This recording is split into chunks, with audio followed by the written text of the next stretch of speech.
fans, and welcome back to the Demonland podcast. My name is Andy, and the D's will have to overcome their biggest nemesis in order to win a home preliminary final.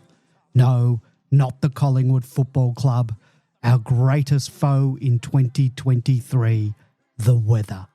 Rain, hail or sleet, the Demons will need to finally find a way to win in the wet.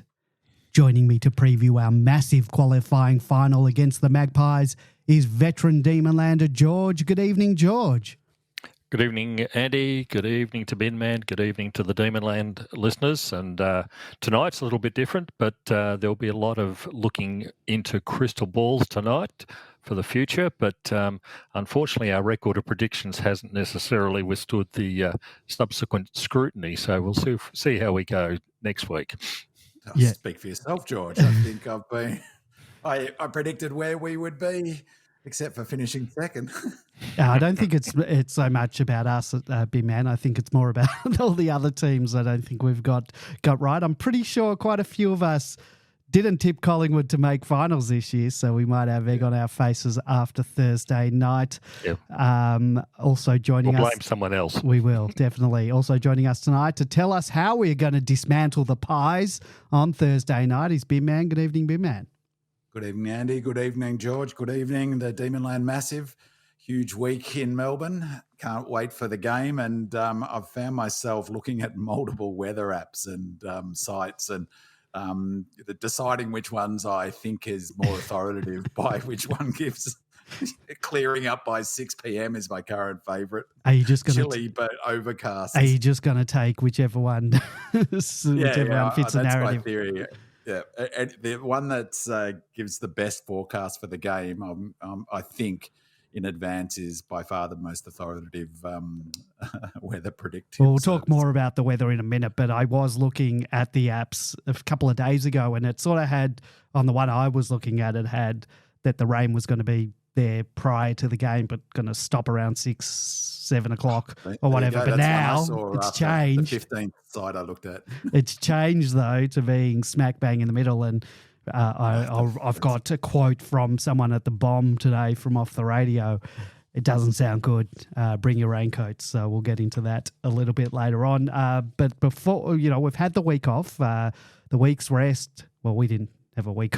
We're back this week, but the team's had a week's rest. Hopefully they're refreshed and raring to go. But and before we get into the preview of the upcoming match against the Pies, it'd be great to take the temperature of the room to see how we're all feeling about the game. And it's not just the hosts that get to voice their feelings and express their levels of anxiety about the upcoming match. Our regular voicemail, 𝗟𝗲, has called in to share his salty feelings. So, guys, before I get your feelings, here's 𝗟𝗲. Afternoon, boys. 𝗟𝗲 here. Just thought I'd give you a call. Hoping you all enjoyed your weekend of footy free. Obviously, 𝗚cie game's a bit disappointing, but it is what it is. Just be interested to hear what everyone's thoughts are. A number out of 10 of confidence that they have for this week. Me, having this week off, I've just been stressing more about other ways in which we can possibly lose this game. One thing I've been pretty happy about is that Ed Langdon hasn't come out and said that Collingwood all duck, no dinner, whatever it's called, or one-trick pony. So that's helped to an extent, but pretty nervous about Thursday. Really see the two winners of this first game being the grand finalists, and I really want it to be us. Thanks. Bye. So, boys, without getting into a full-blown preview of the match, there'll be plenty of time for that later. And, Big Man, I'm looking squarely at you. How are you guys feeling about this week's game? George, I'll start with you. If 𝗟𝗲, I don't know what number 𝗟𝗲 put on it, but I put an 8 out of 10 in terms of confidence. We'll find out how badly Andy thinks with his MFCSS behind him.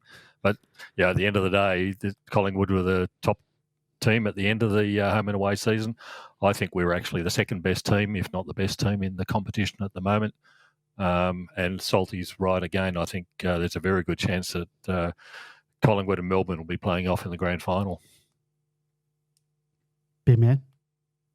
Well, I've got my game face on, and so it's serious this week now. We're into the serious business, the pointy end of the season, and I was trying to think back to last year, and I'm sure when we did this podcast at the same time last year, I was brimming with confidence after we flogged the Lions up at the Gabba. So, but maybe I'm retrofitting my memory here. Is that whilst I might have been confident, I think subconsciously, I was concerned about those late quarter fade outs. But I would on the salty scale, I would say 8 as well. I think we match up really well against the Pies. We'll get into the nuts and bolts a bit later. But the thing that gives me the most confidence is that you don't have to be a sports scientist to see we are running out the game so much better than we were at this time last year. And to my eye, we're running out the game better than any of the other contenders. Probably the only team that could match us actually for sort of the markers that you can get from public information about fitness levels at the Giants. And by that, I mean their ability to outscore the opposition in the final quarter. Their ability to run out games has been super impressive, but, not as impressive as ours. We've been really brilliant fitness-wise, and it just feels like I meant to do a clip. I forgot, Andy, of I'm not sure if you guys watched a presser with Max Gawn earlier in the week. He talked about last year, and he made an interesting comment about the fact that he's feeling fit. He implied that he was carrying something into last year's final series. Well, I know that he was. Yeah. And then as a follow-up, he said, and I wasn't alone there, there was a number of implied there was a number of other players, which we've talked about a lot. So we knew that we were carrying injuries into last year. We don't look like we are this year except for our outs. And we look, fresh. We're running out games. And as I've talked about all season, I think injury and fitness and, leaving aside talent and systems are the two biggest factors. And I think we've got big ticks in both of those columns. So I go into this week super confident, more confident than last year, although we were playing Brisbane at home last year. So I had that confidence as well. But super confident. I'd say, a confident 8 out of 10 on the salty scale. Well, we did play Sydney first up. Sydney. So get your facts straight. El Diablo. Okay, Andy, what's yours? Come on. I will get into that in one sec because El Diablo says, huge game coming, gents. Can we have a good pump up from Andy, or is the MFC SS taking over? Starting to feel a bit nervous about Thursday night. So for all my usual angst and negativity, I've been surprisingly buoyant and I've had an air of quiet confidence about me, and not only about our chances this week, but about our ability to win the whole thing. However, that was last week. So fast forward to today, and the match being only a few days away now, and the butterflies are really starting to flutter. I'm getting a little nervous, and all those dark thoughts that swirl about my head that, pervade my thoughts, the shroud of negativity that is my MFCSS. It's slowly creeping in, but I must admit there is a whiff about 2021 in the air, and I'm trying to clutch at every bit of positivity that I can. So hopefully my co-hosts tonight can inject me with an extra dose of confidence so that I'm positively beaming come Thursday night. But I must say, it's not all doom and gloom from me. I do sort of, I think I don't know. I've got a lot of confidence in me, and it's a weird place to be in, but it has that 2021 feel because I had a bit of that in 2021. But that might just be me retroactively. Just a warning.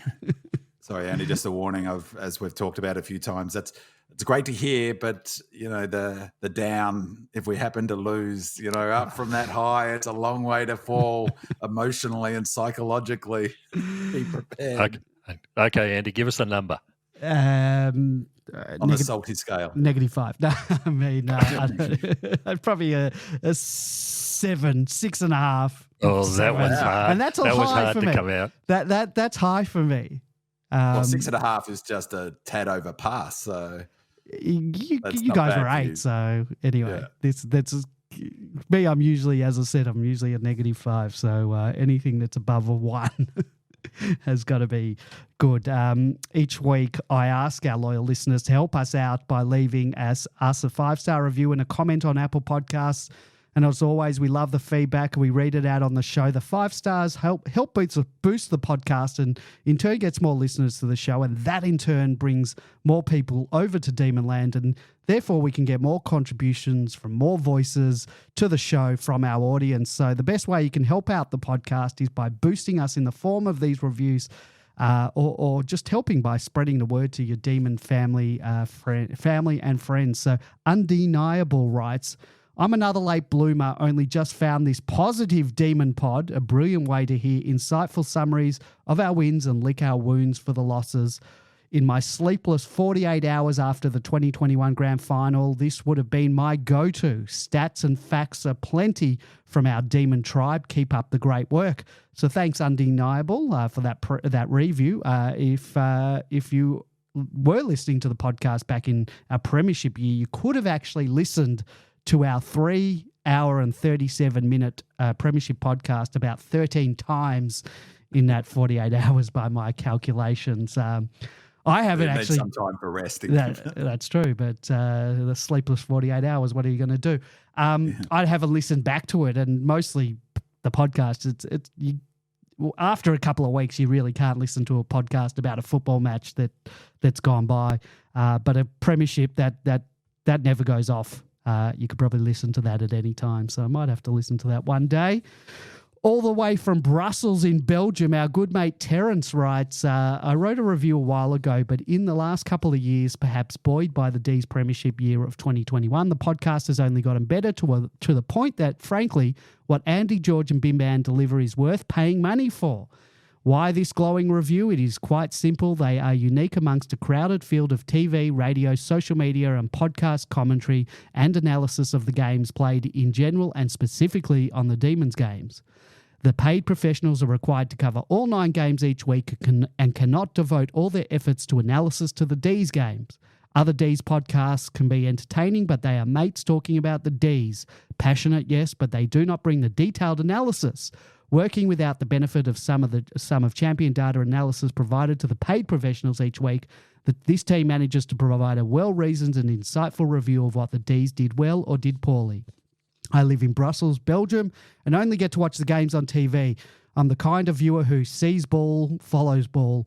Even when I watch the replays, I miss a lot as to the how and why. The Demonland team, stimulated by the added segment of listener questions, voicemails, and the odd live call to the show, by the time the show finishes, have left me significantly better informed about the whys and wherefores of that week's games, a feeling I cannot expect to get from either the paid professionals or the other passionate D's podcasts. Well, thank you very much for that nice review, Terence, all the way from Belgium. We haven't heard from Terence in a while on the podcast, but occasionally he does pop into the live chat while the podcast is live.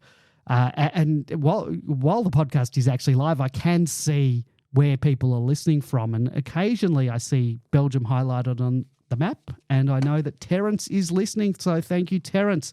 From across the ditch, 𝗟𝗶𝘀𝘁𝗁 writes, a great podcast for the diehard Demon fans. Andy and the team are great hosts, and their post-game discussions provide a nice measured contrast to the hysterics of the Demonland forums. Really appreciate the interviews with past and present players too.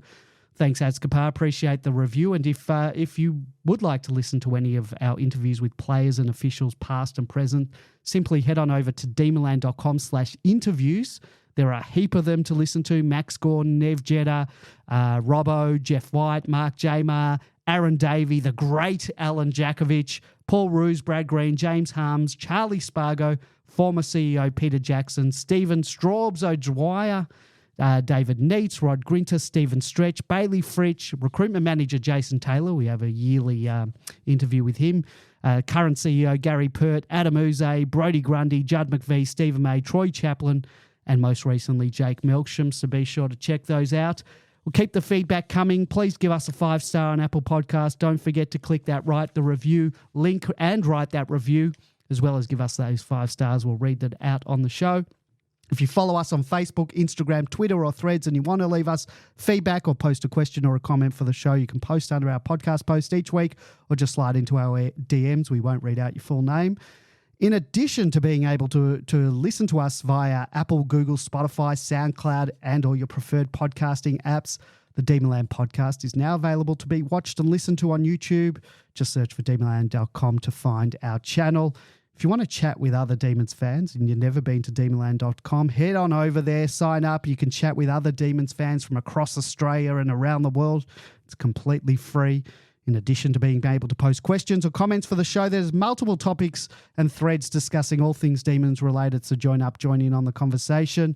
This is the best time of the year on Demonland, and I'm not talking about finals. We've officially opened up the yearly sub-forum with all the trade and draft talk and rumours. We've got a number of posters on Demonland who are in the know and have proven track records.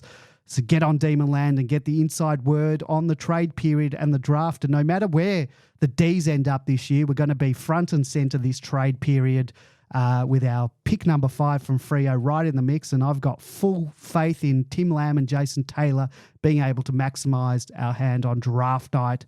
It's the most wonderful time of the year to be on Demonland, so don't miss a minute. And hopefully we can snag a flag too, and then you can celebrate with thousands of strangers on the internet. If you'd like to join us on the air tonight to talk about any of the topics we're going to talk about, then please give us a call on 03 9016 3666. That's 03 9016 3666. I'll answer, I'll put you on mute, and I'll bring you on when there's a break in the conversation. During the week, you can call that number. You can leave us a message or play it on the show. If you're listening live, you can join us in the chat room by simply heading on over to demonland.com/podcast. We're live every Monday, so if you want to listen to the show live, head on over to demonland.com on Monday nights at 8:30. So before we get into our preview of this week's upcoming match against the Pies, we're going to talk about another match against the Pies as our AFLW team kicked off their season. There was only one game in town on Friday night, and that was the Demons taking on the Magpies in the opening match of the 2023 AFLW season. And hopefully the result of 42-point victory to the Ds will be a precursor to Thursday night's result for the men. George, you're our AFLW correspondent. Can we get a summary of the match? And then, B-Man, you can give us your thoughts as well. And my notes tell me that you have a bit of a rant, and I really can see Binner's rants becoming a regular segment on this podcast. George, take it away. Well, this was a great game of football to watch by any measure, was the first thing. Firstly, this is what AFLW has been promising for so many years now, that the quality and the standard that was shown in this game was really first class. I remember back in the first season and even the exhibition games, there was probably only one player in the whole competition who could kick 40 metres and mark overhead, and that was Taylor Harris. But that's not the case anymore. There's so many great kicks and great marks, and we saw plenty of good examples of it in this game. So the Collingwood got off to a great start, courtesy of a couple of holding the ball decisions that simply wouldn't have been paid in AFL, but for whatever reason this week they were paid. So they got a couple of goals out of that, and in the second quarter time, we'd found ourselves 14 points down in the second quarter. But for the Pies, it was to be their last goal recorded for the whole match.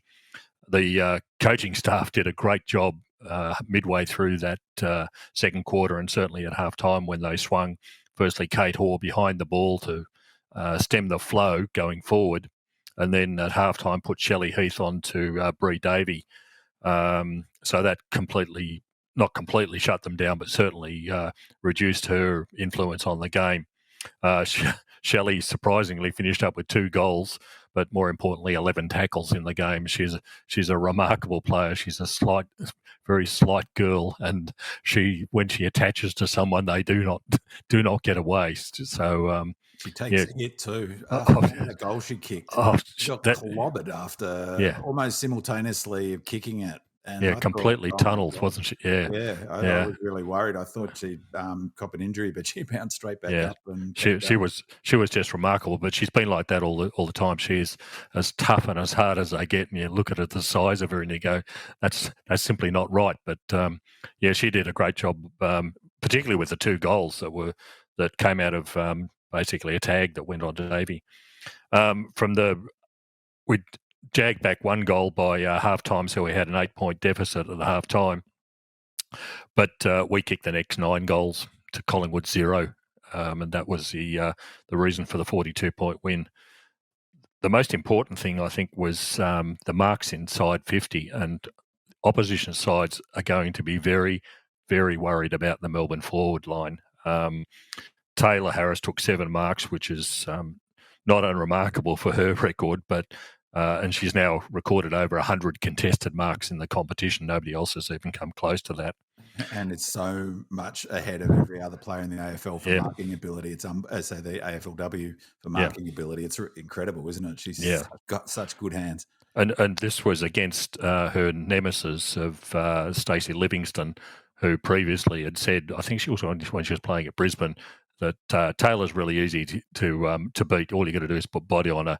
Well, Taylor finished up with 13 disposals and Livingston only 7.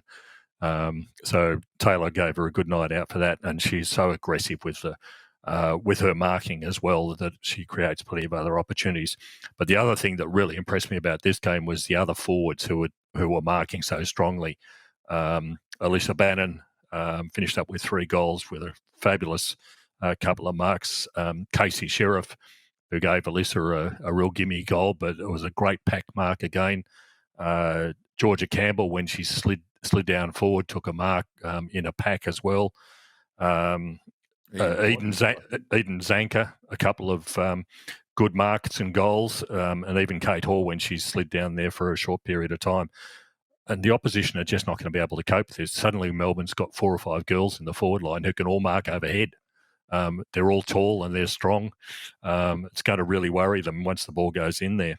I think the important thing in this game overall, I'll talk about the mids and the backs very shortly, was the result itself. Collingwood are going to be serious contenders in this 10-week season. They've got some great players who have come back from injury, and they will really be at the sharp end of the competition at the end. There's no doubt about that. So we've beaten them by 42 points. And unfortunately, because of the fixturing, you finish up with teams like Essendon and Hawthorn playing each other. That was quite frankly a substandard game by any measure, except that Essendon comes out with a win and they're now sitting 5th on the ladder. It's only the first round, but that's the trouble. We've been fixed against top of the line sides, and all these new entries into it are going to finish up with wins that we simply won't have the opportunity. We won't get to play the Eagles. I think, do we play the Eagles? Anyhow, we don't get to play the bottom of the line sides where we can build up big percentage numbers. So winning by 42 points is almost the same as winning 2 games for us at this particular juncture in the season. The mids were fantastic. I was just listening to some commentary from Beck Goddard, who's the Hawthorn coach this year. She made the really, really interesting point because she was watching the match, that because the interchanges are now limited to 60, the opportunity that sides have to rotate their players, particularly their mids, is really, really limited. You've got to leave people on for a lot longer than what you normally do. Now, most teams have only got 2 to 3 decent mids. She said the really scary thing about Melbourne is that they've got players like Purcell, Mithen, Hanks, McNamara, West, Paxman, and then we throw in people like Kate Hoare and Shelley Heath in as the mids. And we've got 2 ruck options now in Lauren Pearce and Georgia Campbell. So when other teams are going to have to rotate players off to give them a break, Melbourne just puts in another mid that they've already got. We have got so many good quality mids. It's going to really put us in great stead as we go into the during this season. And I think we saw it dramatically in this game when Davey was quite emphatic, although Shelley Hurt did a great job, and she simply ran out of legs by the end of the game. Couldn't perform as well as she did, certainly in the first half. So we've got a great team in the middle. One of my favourite players is Liv Purcell, and she never gets any notice, particularly by the commentators. She had 19 disposals, but was only off 66% game time. And the other thing I really love about Olivia is that when she gets the ball, she is just so clean with it. she does something solid with it. It's not just a scrubby kick out of the middle or a hand pass that goes nowhere. When she gets the ball that others don't seem to be able to do, is make something out of it where others simply couldn't. So she was fabulous. Tyler Hanks played her 50th game, and yet Tyler's only 23. She's got a great future ahead of her, and she is as tough and as hard, and she keeps getting the ball. It was a real pity just before half-time when she came flying out of the middle, delivered a ball straight onto Taylor Harris's chest. Unfortunately, Taylor missed the shot after the siren, but that would have been the absolute perfect result from the midfield. The other important thing was Georgia Campbell, who was only her second game. Last year we were in a little bit of trouble when Lauren Pearce, who's got knee complaints, had to miss out on a couple of games. We didn't really have a second ruck. We were using Taylor Harris to fill the gap, and of course that denied Taylor being down the forward line. But now that Georgia's come in, I honestly didn't think she would be capable of doing this, but she performed absolutely fantastically in the ruck as the backup to Pearce. Pearce had 25 hit-outs.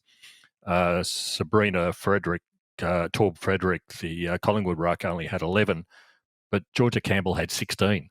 So she actually had more hit-outs in the ruck than the Collingwood rucks in total. So that was quite remarkable. That gives us another option in the ruck going, because Lauren, I'd be very, very surprised if she plays all 10 games. And we've got also Ree Watt as a backup should the need arise. But that was a fabulous start in only a second game, and of course kicked a goal as well. The backs were fantastic. 𝗟𝗶𝘀𝘁𝗃, who's would have been one of the first 22 selected. Oh, it's not 22 in the women's game, but one of the first players selected. She didn't even get a run in this. She was injured all of last season, and it was going to be a real worry as to how in the hell we were going to replace her. But fortunately, Talia Gillard stood up and is still playing a great role in the fullback. A tall girl who can also mark and just seems to be in the right place at the right time. She was providing great backup to Libby Birch in the back line. Both Birch and Gillard actually played 100% game time. But I'll give a bit of a shout out to my other favourite player, which is Blahin Mackin, who's come across from Gaelic football, and from what I understand was only just come back from playing for Armagh. She had 18 disposals in this game, including 16 kicks, and she had 396 metres gained. She's playing almost an identical role to what someone like Trent Rivers does for the men's side. Bree Davey, for example, had 35 disposals, so twice as many disposals effectively as Blahin.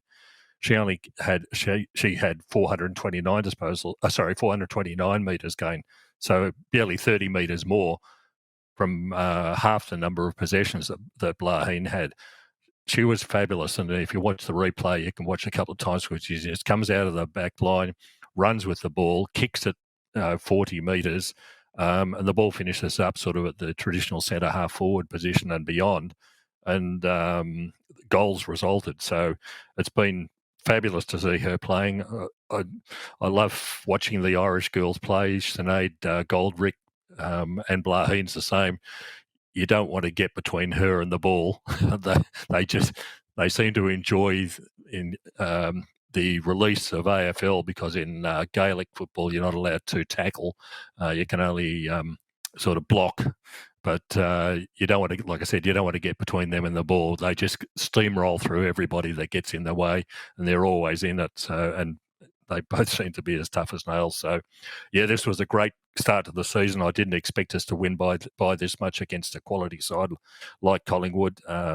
Next week we play GWS, and it'll be interesting to see how we come up against them, because they lost to Sydney, who didn't win a game all last year, and I suspect that that might be one of these sides that should be down the bottom of the ladder. It's also interesting looking at the results from other games that there was so much player movement at other clubs. Certainly not at Melbourne. We retained all our players. So the talent's being spread around the competition with the new teams that have come in this year, and even players moving between various clubs.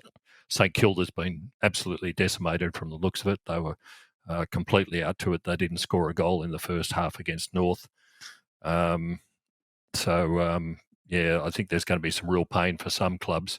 But what it means is, instead of the what's been traditional the last couple of years, Adelaide, Brisbane, Melbourne, and maybe a Fremantle as the top clubs, I think we're going to see a drop off from those other three teams, simply because we've kept all our talent. So great effort by the girls this week, and hopefully we'll see some more of that.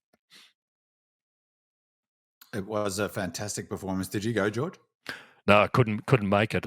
So I had to listen to some horrible commentary on Triple M, and then as soon as I got within television range, watch the replay. But that was well and truly worthwhile doing that.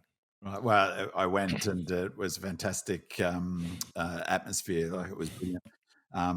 Just on the game itself, just a thoughts. One, picking up your point about that 𝗟𝗶𝘀𝗁𝘀𝗁 coming out of the centre. That's what we're going to see in 10 years' time, and it sort of touches on what I just wanted to talk about briefly, is that was just innate football skill, because she sharked it. She sharked the handball and read what was happening, and then just laced out a pass to a leading Taylor Harris. I think it was actually at the end of the third quarter. It was just such a pure bit of footy, and as you say, pity Taylor clunked it into the post where I was down that end and whacked into it pretty impressively. The other thing that I remember a couple of years ago, we were talking on the podcast, George, and you were frustrated with the way that they were playing, not last season, the season before, and that we should be getting more territory and stop those sort of handball chaining up and that run, because so many games became just a pure territory in those, in the first few seasons of AFLW. But all of that work of building that ability to chain and to know when your runner's next to you and to run in waves and is really starting to bear fruit now. And once we got rolling in that third quarter, we just looked like a dominant side. So I think that's going to be a huge advantage, because for Melbourne against the other teams, because that's a 2 or 3, 4 years of practicing that exact model, which had some downsides in the first few years, but now we're starting to, bear fruit from that.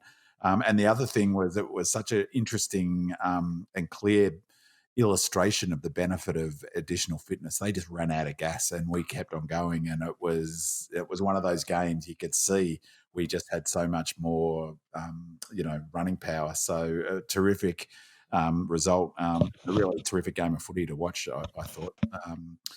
So just in terms of what I wanted to say was, though I touched on it a couple of weeks ago, I find it really, really frustrating. I went with my daughter, who hasn't had any interest in the football ever, really, AFL.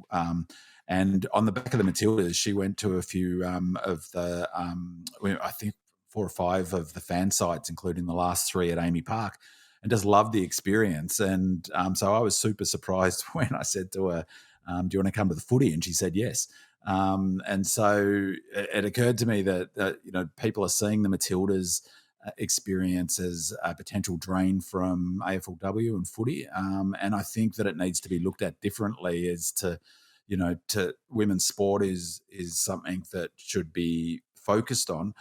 Her feedback was really interesting. She said that she really enjoyed the experience of being a supporter. And when she last went to the footy with me, she didn't so much. She said that she was just found it really interesting how women fans are as enthusiastic and into the game and celebrating good bits of play and applauding and all of that. But it doesn't have that aggressive edge, is what she said, in terms of, for when men are yelling out. And she just said that the atmosphere was a much better atmosphere. And I loved it too. It was such a brilliant atmosphere at the ground. And it really got me thinking, is that the AFL, I really think, are in danger of killing the golden goose. And I've heard a number of ex-footballers, Dermot Brereton and a bunch of others, talk about, well, AFL shouldn't be subsidising AFLW. And I think it's such a short-sighted view of the way to look at it. In fact, in reality, I think over the journey, it'll be the AFLW, maybe not subsidising the AFL, but protecting its future. Aussie Rules is an Indigenous game, is in reality what is a very tiny market. It's incredible that it's got to the level of professionalism that it has done. The only way it survives going forward for the next 50 years to 100 years is to grow its audience. And a unique element about Aussie Rules compared to, say, or certainly soccer in Europe, and from what I've seen, is how many women go to the footy, and how you don't have the separation of crowds, and how good the atmosphere is, and in large part because how many women go to the footy. But from my experience, people who love footy played at some level. Like, didn't matter whether they, I only played to under 15s or something, and I've got friends who under 10s or under 11s. Once you play it, you love it for life. And so the best way to build an audience forever is to get young women playing. So participation in the sport obviously helps grow the pool of talented players, and eventually you'll get the sort of like Tyler Hanks, where you get natural players. We're starting to get those players already who have played, coming through into teams that have played footy since they were 5 or 6 years old, if Auskick or even younger, So we're seeing those players. But they don't just grow the pool and create an elite pool for AFLW. They become fans, and they become lifelong fans. And it's the only way we're going to keep growing this game. Otherwise, it's always in danger of being cannibalized by international sports. Because it's such a unique thing. And I just think that they need to change their focus on it and look at it like an opportunity, not like, oh, well, we're doing this as some sort of afterthought.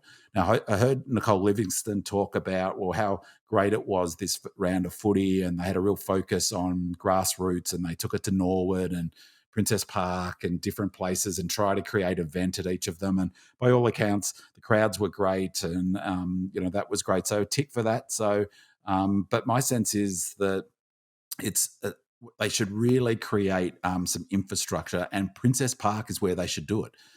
Create that as an AFLW, put money into it, make it a permanent AFLW, do one in each state so that there's an AFL specific ground. Make it an event, have a standalone game of AFLW every single Friday night at Princess Park. That's a big, like the North Melbourne did back in the day when they, they brought in Friday night football. Rotate it between the Victorian team so their fans rock up. Make it AFLW headquarters. Make it an event. Doesn't matter, you just know that there's a game on at Princess Park. And as you said a few weeks ago, George, play the other games at the ground that they own, where they can control the conditions, because ultimately what gets brick battered against the sport is that stupid men saying, oh, well, the scoring's too low and the skills aren't there, and we'll stop putting them on the 𝗙cie, for instance. Like, if that game was on 𝗙cie, all of that skill that you talked about, George, just wouldn't have been there if it was blowing 30 knots like it normally does without any stands protecting it. I mean, the surface of Princess Park was like a bowling green. The conditions were perfect. The atmosphere was brilliant. It felt like a really energetic game of footy. Public transport's there. There was really family friendly. It really was like a throwback going to the footy back in the 80s, getting off the tram with thousands of other people. Make it part of the fabric of Melbourne this time of year, and replicate it into state. The AFL really have to invest properly in the AFL. And the big thing, it makes me furious, is now they put all these games on the bye weekend. They spend all the money and they have all their blow up balloons and they play it at these grounds to bring it back to grassroots. Well, it's going to disappear now for 3 weeks while the men's finals are on. So what they should do, I think, is to get rid of the pre-finals bye, make it a grand final pre-bye, have the first round that week, and then you only have to wait 2 weeks. You don't have games on the next week, and it's straight into the AFLW season. They just got to get their act together with it and properly invest in it. Otherwise, soccer will take over, will cannibalise the sport. So I just think they should really focus on it. I saw the new general manager of footy there. If I see her again in the AFLW, I'll give her my spiel. So, but yeah, it was a terrific night to go to the footy. I really loved it, and fantastic performance by the women's team. Just to back up on what Binman was saying, there was a goal was awarded a point in the Geelong game, and there was no goal review because the argument came from the AFL again that we can't afford to have goal review cameras at all these locations when we're playing out at GMHBA and all sorts of wonderful other places like Frankston, for crying out loud. Yeah, exactly. I didn't work where that ground was. At least it's got a stand around it. But, they were just lucky because the weather was okay at all the games that they played. If it had been raining down at Frankston and a few of those again, then it would have been low result, low scores, and everyone would have piled on. All of the dills in the media would have piled on, and the game isn't very good to watch. Blah blah blah. So. But if you want to invest in the technology to do things like goal reviews, which are going to affect results, as we as Melbourne supporters already know, play it at Icon Park, play it at Marvel. You can afford to do that, and Channel 7 doesn't have to send their cameras all around the country chasing all these country country grounds. Running the mobile. Broadcast fans here and everywhere. They've got the facilities at the major sporting events. They're already there. They've got the infrastructure as well. Yeah. So, yeah. All right, well, let's move on. We've got so much to talk about. Before we get into our match overview, we do have a caller on the line. Welcome to the Demonland podcast. Who am I talking to? It's just Noah from Bentley. How are you guys? Good, Noah. How are you going? Not too bad. I just wanted to first thank you guys. It's been a long footy season, and I think you guys have done an amazing podcast week by week, and it's just given, I think, a lot of Melbourne supporters a lot of solace, and just really good to hear some biased but good analysed opinions compared to some other opposition media. I really appreciate it. Thank you. Appreciate the feedback. The other thing I wanted to say that I didn't say last week was I actually saw on the TV when Jake Melksham went into the footy club post the injury. It was quite sad because I'm someone that I have to admit has sort of bagged him a lot in terms of his inability to sort of really play really hard. But I think the last 6 to 8 weeks has really showed how much of an asset he was to our forward line. I hope Melbourne can consider giving him another year in his contract, and I think he's done a good service, and I think that's something that just sort of hadn't been really acknowledged in the media. Yeah, absolutely. It's going to be an interesting decision, I think, by the footy club because he'll be out for 12 months. It means he's not going to be available or 9. What do they say? Big man, it's not knee injuries, 9 to 12 months. 12 months really. 12 at months, his age too. Yeah, so it's going to be interesting because he's just turned 32. What probably be 33 by the time he plays. So I think him and the club are going to have to make a decision about what happens. And yeah, it'd be good for the club to do it, but they've got to sort of also look to the future as well. I think we're about to see the collision between football as a business and football as there's the opportunity for coaching roles or whatever. So maybe something can be worked out. I'm not too sure, but in the end of the day, we're in the business of winning premierships, and we'll see. We'll see what happens. Just one final comment that I actually would like to say was I've been listening to another radio podcast, but it was interesting. There was I think it was a Hawthorn supporter who actually had basically felt that Melbourne was the favourite to win the premiership, and actually said that he thinks that they'll go all the way. And I think that's something that I found quite unique because, you listen to all the other media, and you're watching the football and stuff, and everyone's like all about Collingwood, and for a Hawthorn supporter to say that. And then I had someone at Coles when I was doing my shopping during the week, and I was wearing all my merchandise, and he came up to me, some random person I didn't know, and wished my team all the best and hoped that we win the premiership. So it was actually nice to see a person from another club wish my team and my beloved D's to go all the way this year. Yep, that's always nice when that happens. There was a time when we were all embarrassed to wear our merchandise out in public, but it's good to see some D's paraphernalia out and about. All right, well, thank you, Noah. Appreciate. And don't forget, Noah, that every other team supporter hates Collingwood as well. So anybody but Collingwood is. All right. Well, thank you very much. Unfortunately, I'll be working on Thursday night, but I'll be listening to it on my headphones at work. All right. Well, all the best, and let's hope the D's can get a win for you while you're at work. All right. Thanks, Noah. Appreciate the call. Cheers. Cheers, guys. That was Noah from Bentley, long-time voicemail, sometime caller.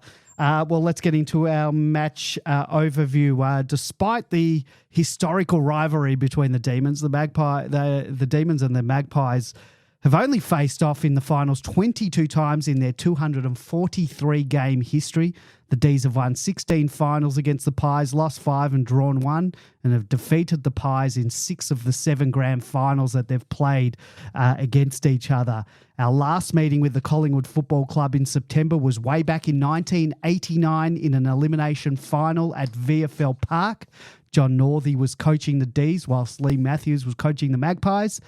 And notwithstanding the 10-goal drubbing that the D's had been handed by the Pies in their only other meeting that season, the Demons went into the elimination final as favourites on that perfect September day in front of 63,000 people. Collingwood started the game well with captain Tony Shaw prolific early, gathering 8 possessions in the opening 15 minutes and ably supported by Graham Wright and 𝗟𝗶𝘀𝗁𝘀𝗁. Remember that name. In the absence of Brian Taylor, Craig 𝗟𝗶𝘀𝗁𝘀𝗁 provided a viable alternative with 3 first-half goals. However, a 5-goal burst at the start of the third quarter helped the D's gain a lead that they would not relinquish. Future NFL punter Darren Bennett booted 4 goals. Brownlow medalist Brian Wilson kicked 3, and Tony Campbell, Ricky Jackson and Greg Healy each booted 2. Stephen Phoebe was best on ground for the Demons with 27 possessions, whilst Alan Johnson and Earl Spalding with 24 and 23 disposals respectively also had solid games. Wilson, Brett Lovett, Jimmy Steins and Jamie Dersma were also amongst the best for the Demons. The siren eventually sounded with the D's having won their 3rd consecutive elimination final, while for Collingwood it was another bitter disappointment as their 31-year premiership drought continued. They would, however, only have to wait 1 year to break that drought, whilst for the Demons, who would be eliminated the following week by Gary Ablett Sr.'s Geelong, it'd be another 3 decades and change before the champagne corks would fly. 12,416 days later, and the Demons will once again meet the Magpies in September, this time in front of an estimated 90,000 plus fans on a Thursday night at the MCG. The weather forecast is bleak. It will be a very cold 10 degrees when the ball is bounced in anger to kick off the 2023 final series. And to make matters worse for the D's, it will be raining during most of the match. From Lincoln Trainer at the Bureau of Meteorology, we have 3 cold fronts coming in this weekend, and the third is the worst. Thursday and Friday are not going to be great. There could be a potential thunderstorm on Thursday. Bring your ponchos to the MCG. So anyone that is sitting not undercover, make sure you do have something to cover yourself from the weather, because it doesn't sound good, big man, no matter what app you look at. That doesn't actually mean that that's what it's going to be. Well, you can't pick and choose. I'm quitting the bomb. That's hopeless forecast from the bomb. What would they know? Bloody hell. Yeah, exactly. All right, let's get into our match for preview proper. That was just a bit of an overview of the history between the two clubs. So tonight we're going to be doing things a little differently. We're going to go through both teams individually and discuss recent form, experience in finals, injuries, systems and game plans, stats, and what needs to happen for each team to win the match. We'll then go through a tactical overview of the game, talk key matchups, discuss changes, and then give our predictions. As you know, they're very good.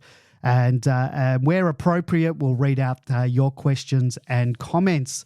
Let's talk about the Pies first. On recent form, the Pies go into the 2023 final series, finishing the season on top of the ladder and claiming the minor premiership with 18 wins and 5 losses. They have lost 3 of their past 5 games, 2 of them against fellow finalists in Brisbane and Carlton. They've played 10 games against the other 2023 finalists with a record of 6 wins and 4 losses, with one of their losses being against the Demons on King's birthday by 4 points. Going into this year's final series, they're the 3rd most experienced side with 192 games finals experience, just 1 more game experience than the Demons. Smurf says, looking forward to tonight's podcast as I am each and every week. How concerned or not are you that Darcy Moore and the golden boy Nick 𝗍𝗂 will be back this week. Moore is probably on the edge of when he would normally return from a hamstring injury, but if Nick 𝗍𝗂 is back from his supposed 6-week knee injury, it would be about 2 weeks earlier than projected. Are they rushing him back? So the 3 players of note or concern for the Ds that are on the cusp of return or under an injury cloud are Darcy Moore, with a hamstring injury sustained in their round 22 match against the Cats on August 11, which was 24 days ago from today, which is Monday night. Thursday night will be 27 days, which is just under 4 weeks, and you'd expect that that's about the time for a hamstring. It might be pushing it a little bit. Would he be playing if this was a regular home and away game? I don't know. Nathan Murphy copped 2 big knocks against Brisbane in their round 23 clash against the Lions. He finished that game off the ground due to corks in his back and glute. He missed the Pies' round 24 clash against the Bombers, but according to the Magpies, the key defender is set to return to face the Demons. Favourite son Nick 𝗍𝗂 was racing against the clock to prove his fitness for the clash against the Demons. He had returned to training and trained in front of a massive crowd of the Filth supporters at Olympic Park on Sunday. The word from Collingwood camp is that he has been officially ruled out and will be available from the second week of finals. So, George, are you concerned that Nick 𝗍𝗂 might be a surprise inclusion? Are they bringing their captain Darcy Moore back too early? And I also heard a whisper from someone on Demonland who had a close source to the Murphy camp, that there is a question mark to his fitness. So what are your injury concerns, read the Pies? For the Pies, it's pretty straightforward. I think Nick 𝗍𝗂 will not be playing. Yeah, there was some brief vision of the Collingwood training session that they had on Sunday morning, I think it was. Yeah. He could barely move. He was doing a couple of run-throughs for which would more adequately be described as trot-throughs. But that was about the limit, and I think they've come out today and said he won't be there, so I'll take them at their word for that. Darcy Moore will probably be back. The reports initially were that the hamstring wasn't a serious strain. It was very innocuous, but wasn't all that serious. I remember years ago listening to the Bulldogs, the physiotherapist said that for a normal type hamstring, the repair work is done after 2 weeks. You have an extra week for security, just to be sure. So 3 weeks for a normal hamstring, and he's coming up for nearly 4. So I've got no doubt that he'll play. Murphy, it'd be great if he was out, but again, it's been quite a while since his injury occurred, so I suspect that he will be playing. So really the only one they'll be missing is Nick 𝗍𝗂. All right, big man, we know that the Pies play a very high-risk, high-reward game style, particularly late in games when they've found themselves behind and have to score in a flurry. We saw that late in the game on King's birthday. Under coach Craig McRae, the Magpies often take the risk by moving the ball quickly from defence through the middle of the ground. Can we expect much of the same on Thursday night?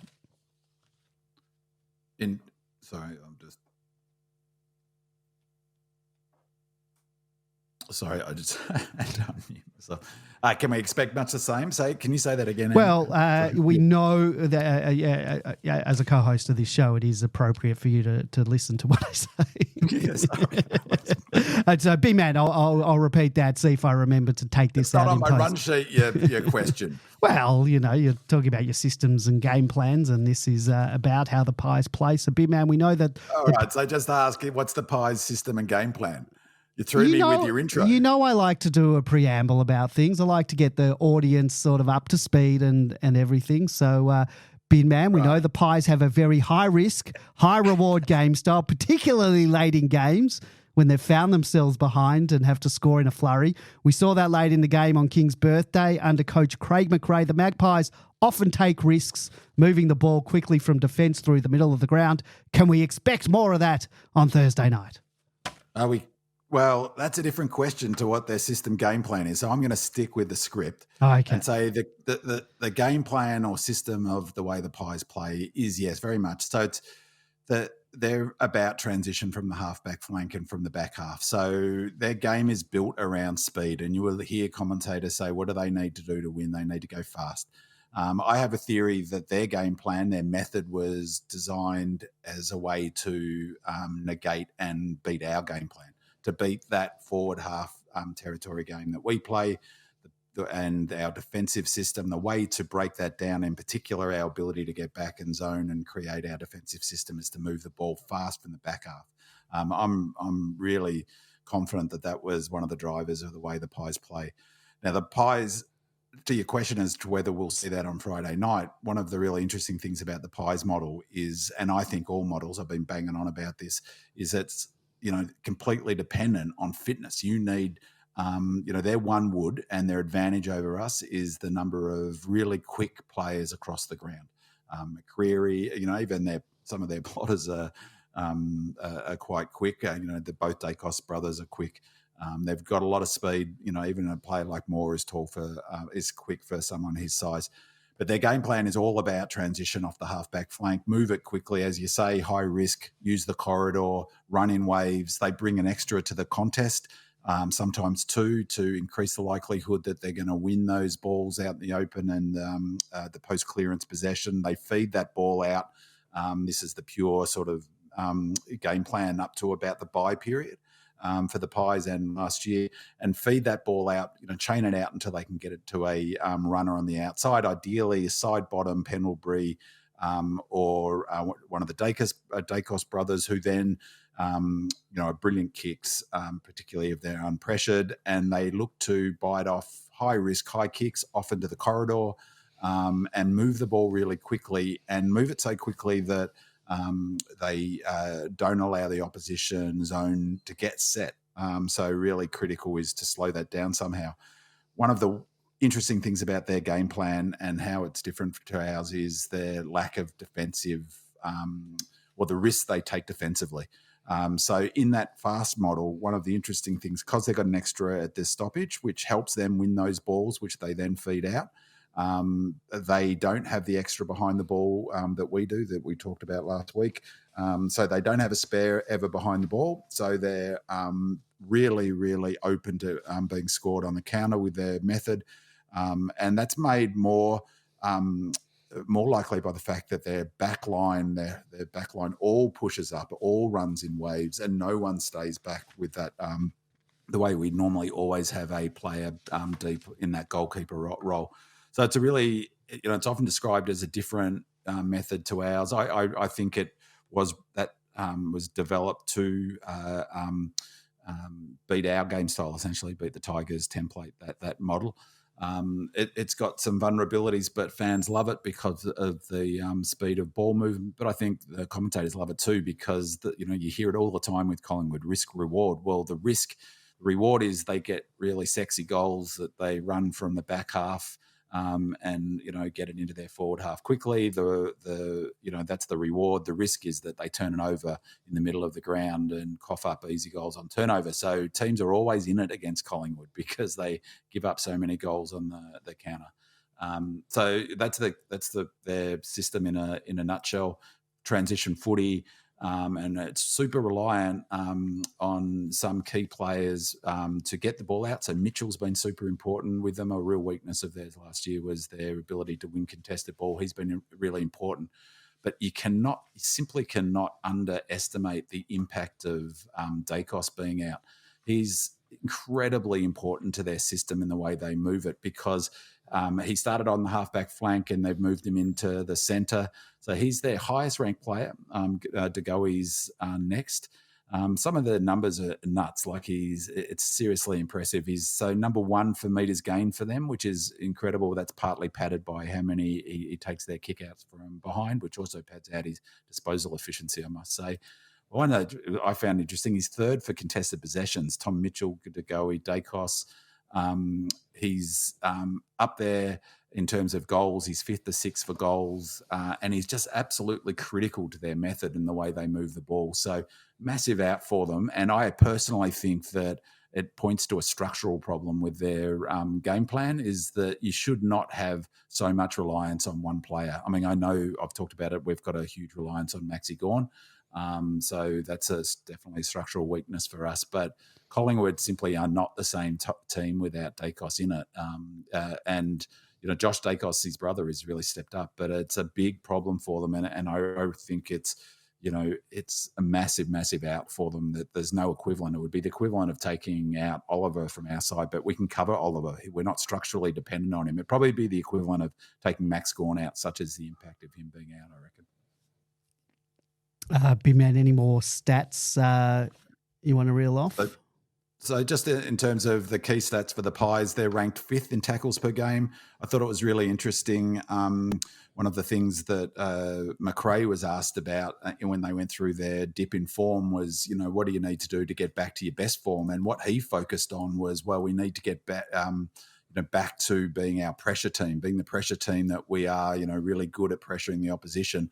And I was thinking to myself, well, no, that's not what you've got to get back to. You've got to get back to your ability to run out games. And so one of the things Collingwood did, that part of their method was to, the fitter side in the AFL, Brenton Sanderson often said they go hard in the first quarter and come home with a wet sail in the last quarter. That's been the Pies' method, basically. They've not been able to do that since the bye. And so it's their second and third quarter are their highest scoring quarters.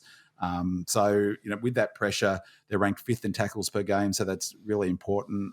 They're ranked 1st in goal assists per game, which speaks to their method. They share it around and look for opportunities for players. McCreery, I think, is a brilliant footballer. I love the way he comes back into the corridor. They're ranked 4th for marks inside 50 per game, so that's got a big watch for us in terms of our ability to negate their forwards. I think part of that, though, is because when they're on, they move the ball so quickly, so they've got free players ahead of the ball inside 50. They're ranked 2nd for score involvements per game. They're ranked 2nd in least opponent contested possessions per game, which I thought was curious, and ranked 5th in least opponent 1%ers. So, goal assists, lots of score involvement, move it quick, marks inside 50. I'm not sure what their contested marks inside 50, but, that's something that we're going to have to watch for sure. George, for the Pies to win on Thursday night, what must happen and what are the challenges that they face? I think the biggest challenge is the weather gods more than anything. To execute that sort of game style requires, good weather, good conditions, the ball to be bouncing freely and things like that. If it's going to be wet, it will severely limit them. But apart from that, I think their main problem that they're going to face now that we've got Oliver, Petrarca and 𝗫nie back in the midfield is that their mids have got to beat our mids in order for the ball to get out to the side bottoms, the Pendleburys and the Dacos. They've got to get it out there in the first place. Now, if we start winning the ball and it's going the other way, as Bin Man's pointed out, their backline is I won't say fragile, but it's certainly one of their weakest points. They simply don't have the same sort of defenders as perhaps what we have. The other thing is that their forwards, particularly their small forwards, because that's where most of their goals come from.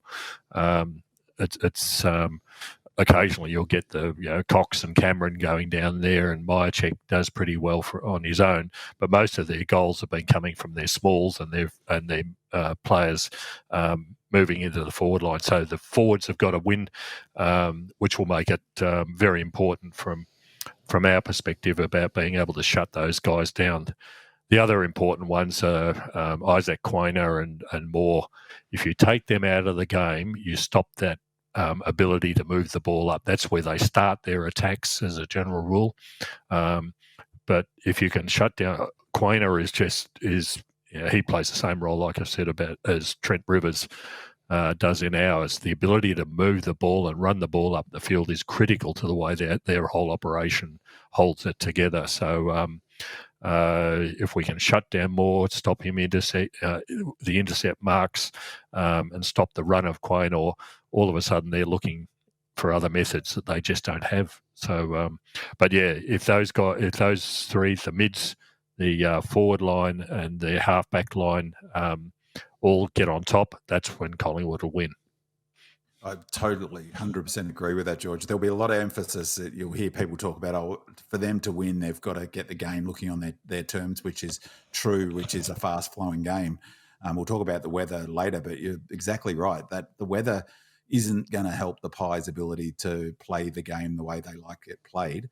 And so there'll be also emphasis on the need for Josh Dacos and Pendles and to have big games. I think two critical players are going to be 𝗟𝗀𝗀𝘀𝗀 and Mitchell, because they're really their only two players who can match us in the midfield for grunt. And I think 𝗟𝗀𝗀𝘀𝗀, we won't run the tag on him. We're more likely to put some time into Mitchell, I reckon, because he's so important to feed it out. But, they're a lot will depend on 𝗟𝗀𝗀𝘀𝗀, I think. But I 100% agree. I think the thing that people probably aren't really talking about is those intercepting defenders. For them to win, and I think that they have to have really big games from Moore, Murphy and 𝗏𝗏, because they've got the same advantage that we do. Most teams only have, one really elite intercepting defender. So Aaliyah at Port Adelaide, Sicily at Hawthorn, they might have other players who are good interceptors, Andrews at the Lions, but few have 2-3 elite intercepting defenders. We've got May and Lever, of course, and when Petty was down there, I'd add him in there. I think that's why we're going to have, I think Turner probably will play, because he's an intercepting defender as well. So we have 3 intercepting defenders, 2 of which are elite. Same at Collingwood. They've got that same point of difference. So I totally agree that they're really critical. More 𝗏𝗏 and Murphy I'd add in there as well. He plays sneaky tall, Murphy. He intercepts really well. And the thing is, intercepts is critical to their game plan. It's critical to our game plan too. But I'd argue that it's even more important for the Pies, because what your point, as you're saying, George, their whole game is based on fast transition, bouncing off that halfback flank. The 𝗏𝗏s and the Moores and the Murphys, they get it and run and feed it out to their receivers. But the first thing that they need to do for that is to intercept, to win either a ground ball in their back half or intercept mark, or just a pure intercept from one of those 3 players. So I think for them to win, they're going to have massive games from those 3 players, and I suspect we'll put time into them for that reason. The Ds, let's move on to them. We've won 16 games, lost 7 in 2023, clinching a top 4 berth for the 3rd season in a row. We're the only team in the AFL who have achieved this feat in that time period. They've won 7 of their last 8 games, and the only loss coming in the controversial circumstances to Carlton by 4 points. That was a win, Andy. So we've won our last 7. Okay, the last 8.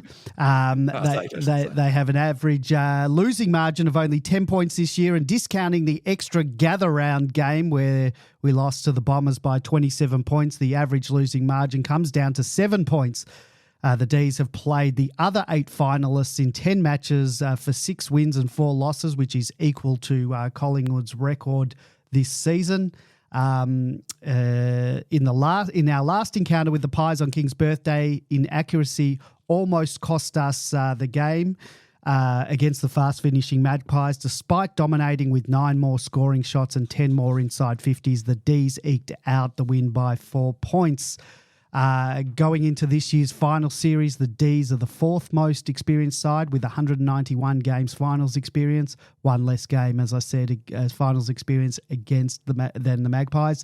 The Demons, however, have more premiership experience with 22 players on their list with a premiership medallion, whilst the Pies only have 2. Before I get into the injuries, we do have a caller on the phone. It's our good mate, Kieran from Canberra. Kieran, good evening. How are you? I was very, very happy to hear, Andy, that it was a 6.5.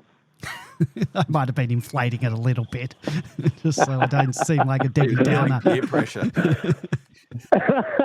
Yeah, see, your peers are giving you good pressure here, Andy. Really good pressure, you know? I'm easily influenced. Well, I'll be watching from the couch, and I'm going to hopefully see all 3 of you on the camera screaming your lungs out. Probably wet, but I'm sure you're going to get to that later.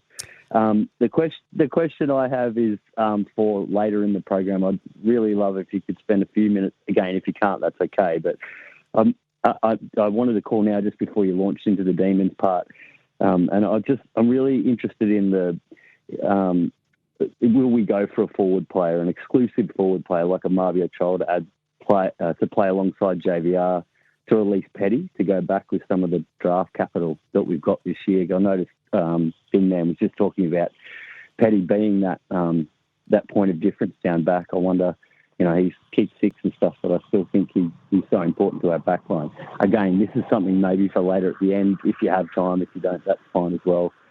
But I just also wanted to say to you guys, I listen to a lot of media, and I look at our socials, all of our Demon fan groups and all of that, and we always talk about flying under the radar, and we're happy that we're not the focus. But deep down, we do want to hear about our club, and so that's what you guys do for us.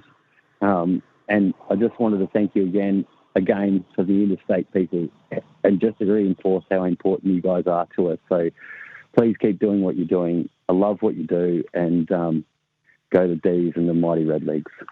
Well, thanks, Kieran. Really appreciate that. As to trade and draft talk, I think we've got so much water.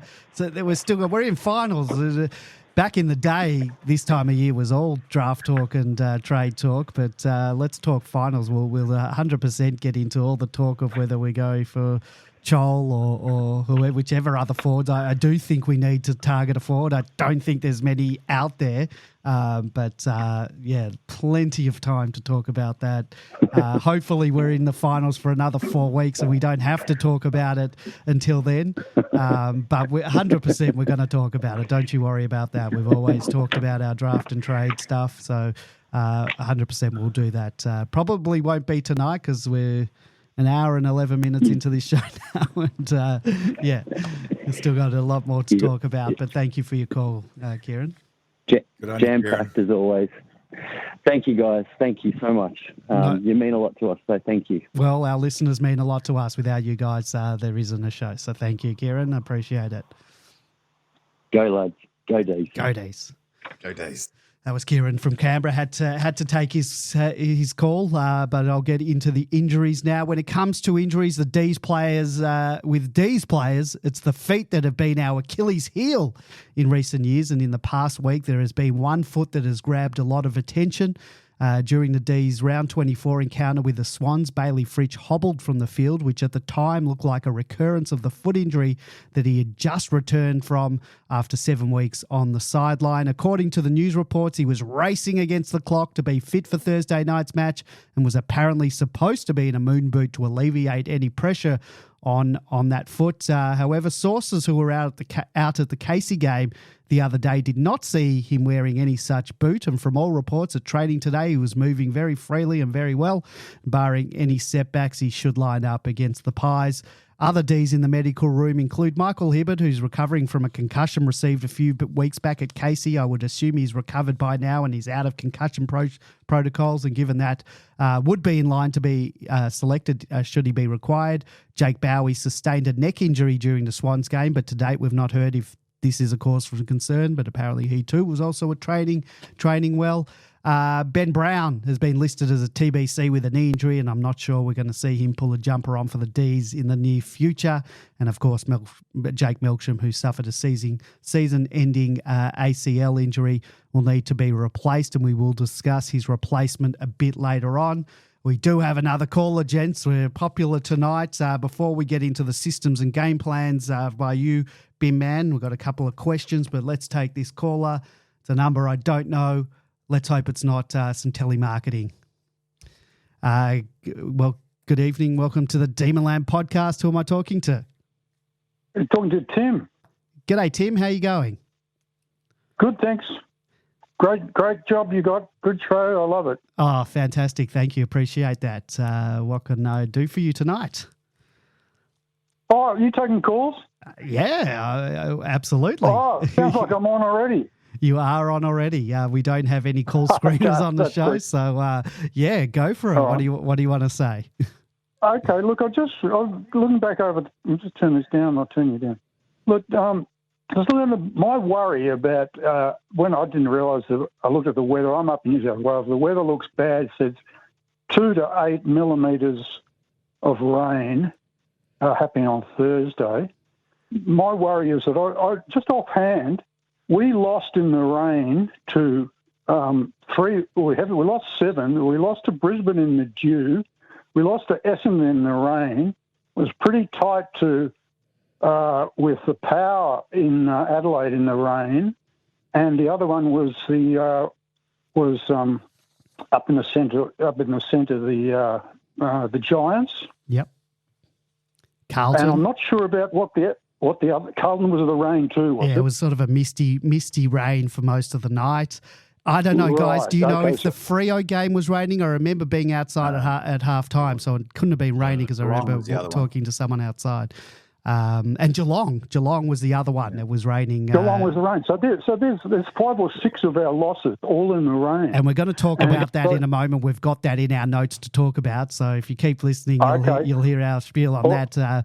But yeah, it is a massive problem, and I'm very worried about it. But the good thing is that Collingwood will have to play in it too. I don't have any stats on. Yeah. And we're talking about the fast game. The fast game. It might be kick-off round. But just one thing I wanted to mention. Yep. Because I looked at Max Gawn. In those rainy days, he doesn't really take many marks at all. No, you can't imagine a big man in the rain going to take marks. I know. But it's just a big problem. I thought I'd mention it anyway because that's my worry. I thought we were confident. I look at the rain, I think I'm not so confident.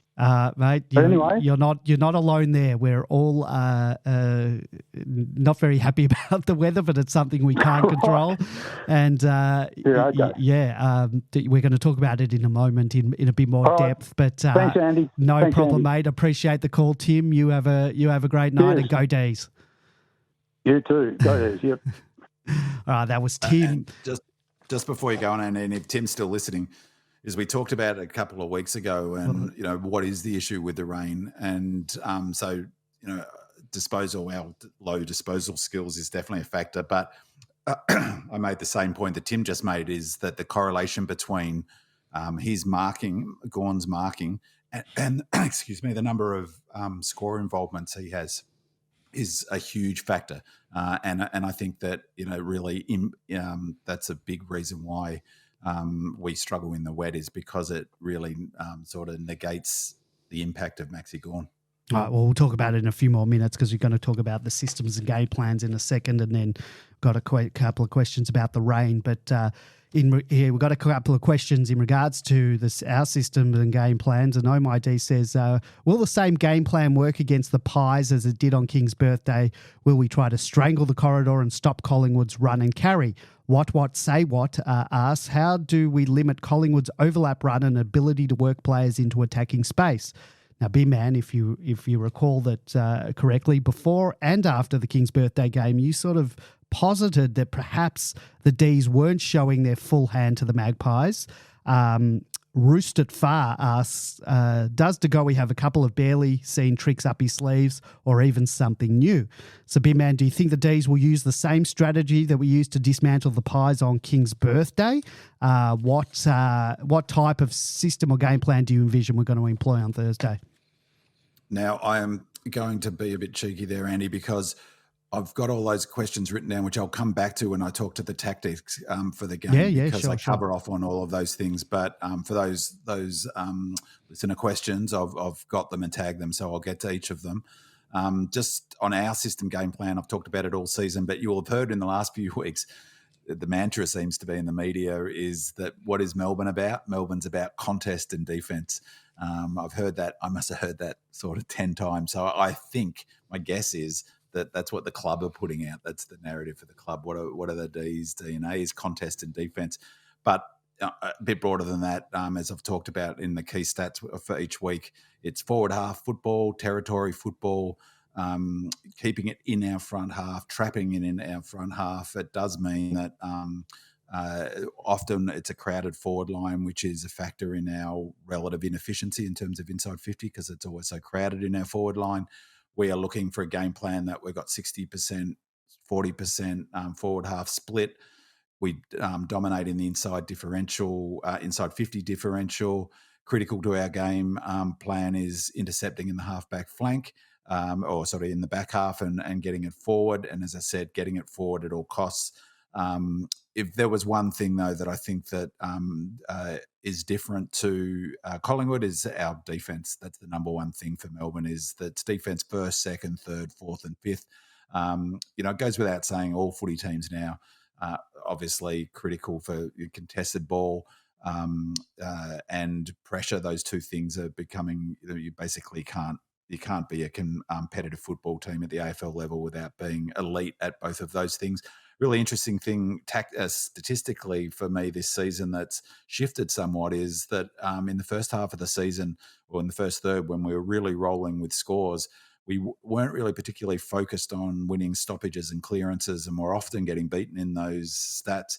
That's really changed in the last 5-6 weeks, where we're back to our winning stoppages, winning clearances, and also winning contested possessions.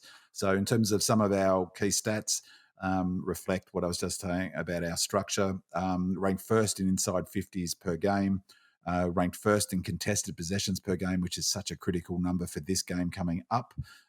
We're ranked third in metres gained per game, which is really speaks to the way we want to play footy. We're ranked first in turnovers per game. We're ranked first in defensive one-on-ones in the AFL.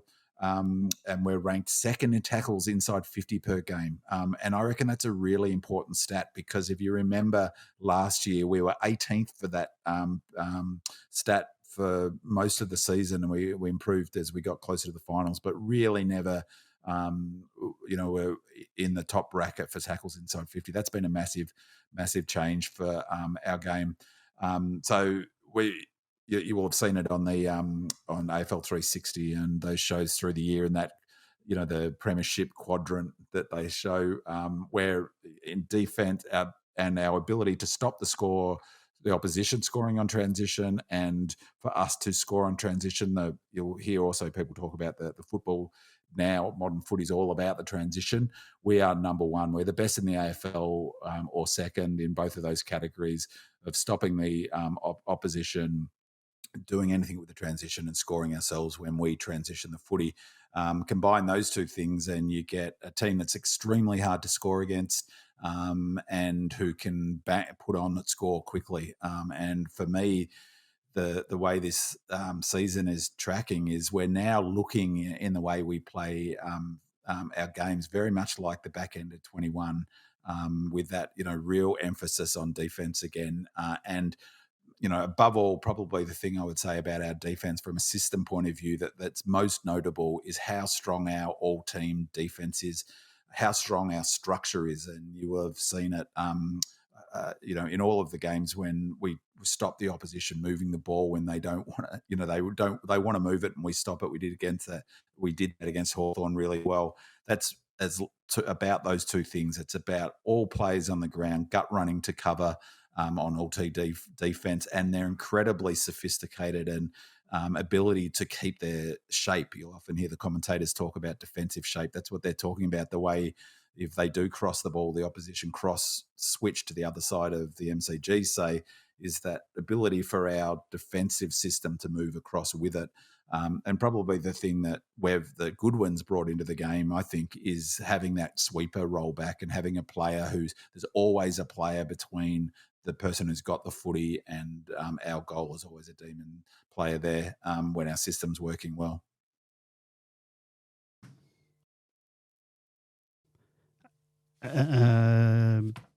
B-Man, any more stats? No, that's yours. I could give you a million more if you wanted. No. Let's not. It's all part of my disciplined, short and sharp.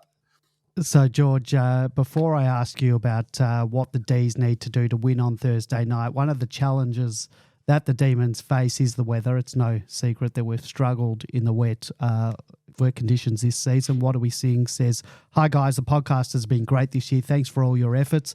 I was wondering, since there is so much talk about the weather, what games did we lose in the wet versus what games we won in the wet, at what grounds and by how much? We just spoke to Tim about that. And most of our losses this year did come in the wet. Losses to Geelong, Port, Essendon and Carlton were all in the wet, and that one again, Brisbane in the humidity. Demon WA says, congrats on a great home and away season for the pod. I see the weather is looking slightly dicey. What's the panel's take on how this could influence selection? I fear that teams can overreact to the forecast at the selection table, and I hope that we don't do that. For example, I'd be bringing in T-Mac for milk, rain, hail or shine, and I'd stick with 3 tall tools down back. We'll discuss changes shortly, but I'd imagine the weather will play a big part in what we do at the selection table. At the break of Gorn says, given the weather forecast is expecting rain, what do we need to do differently to ensure we can win this time? I worry about our ability to score in wet weather if our smalls have quiet games. If you take the Carlton game, for example, our smalls struggled to fire. Collingwood has superior forwards in wet weather games. 𝗦cie, who's a pretty agile player, Elliott, Hill, McCreery, all will trouble us. 𝗦cies asks, if it rains as expected on Thursday, in what ways would it hurt Collingwood's game style? And Rue Beauty says, I need Big Man to provide me with some confidence going into Thursday's game. I was extremely confident that we'd win this week right up until I checked the weather forecast. We've been horrible in wet conditions all year, so I'm hoping the rain also has a negative effect on the Pies. Now, I know you asked for Big Man to provide with some confidence, and he will no doubt chime in after George, but George is taking this one. So, George, are you worried about the weather and specifically how it relates to some of the D's past performances this season? And then can you see it hurting the way the Pies play in any way? And as I said before, I've got no stats on the Pies in wet weather this season. So, George. I think there's a couple of things in this. Yes, the weather is going to be a big factor. In our losing games, what I observed at least was our failure to transition to wet weather type football. We depend, because we've got such highly talented players but not great kicks, unfortunately, that the old adage about just kick it off the ground, get it going forward under all costs. In a lot of those games, we were trying to pick the ball up and reverting to our usual techniques, which are great because it works for the rest of in the dry weather games, but it certainly doesn't in the wet. So we've got to actually transition in some way. The good news is that we're getting a warning about this a couple of days out at least, so we know we're going to be in from the sounds of it, if we put all our faith in the Bureau of Meteorology, that it is going to be a wet game. However, as we've already said, I think it'll affect Collingwood a lot more because their game depends on this run and transition from the back line. It depends on them getting the intercept marks. If they're not going to be there, the ball is going to hit the ground a lot more often than what it normally will. And I think that's going to be one of the big factors about what happens when the ball is on the ground. And that's when it comes to the Melbourne onwards of contest and contest. We are a better contest side than what they are. So I think it'll be to our advantage. But what we will lose is the marking power, particularly of Max around the ground. If he's getting the ball in the air, or if he does even in the wet, you can almost guarantee a win. If he's not, it's going to be a hard slog. So yeah, it'll be interesting. But I think it'll affect Collingwood more than it will us. Big Man, before you go in, I just want to mention something. I don't think, our games this year, I think we've known the wet weather's coming, and I don't think we've adjusted the way that we've played. We haven't done those things like just get the ball, get territory, kick it off the ground. We haven't been playing a wet weather style of football, and that worries me a little. When we talk about the weather, that worries me a little bit. I think we haven't even changed our boots to in slipping and sliding and all that. So that's just a little worry of mine.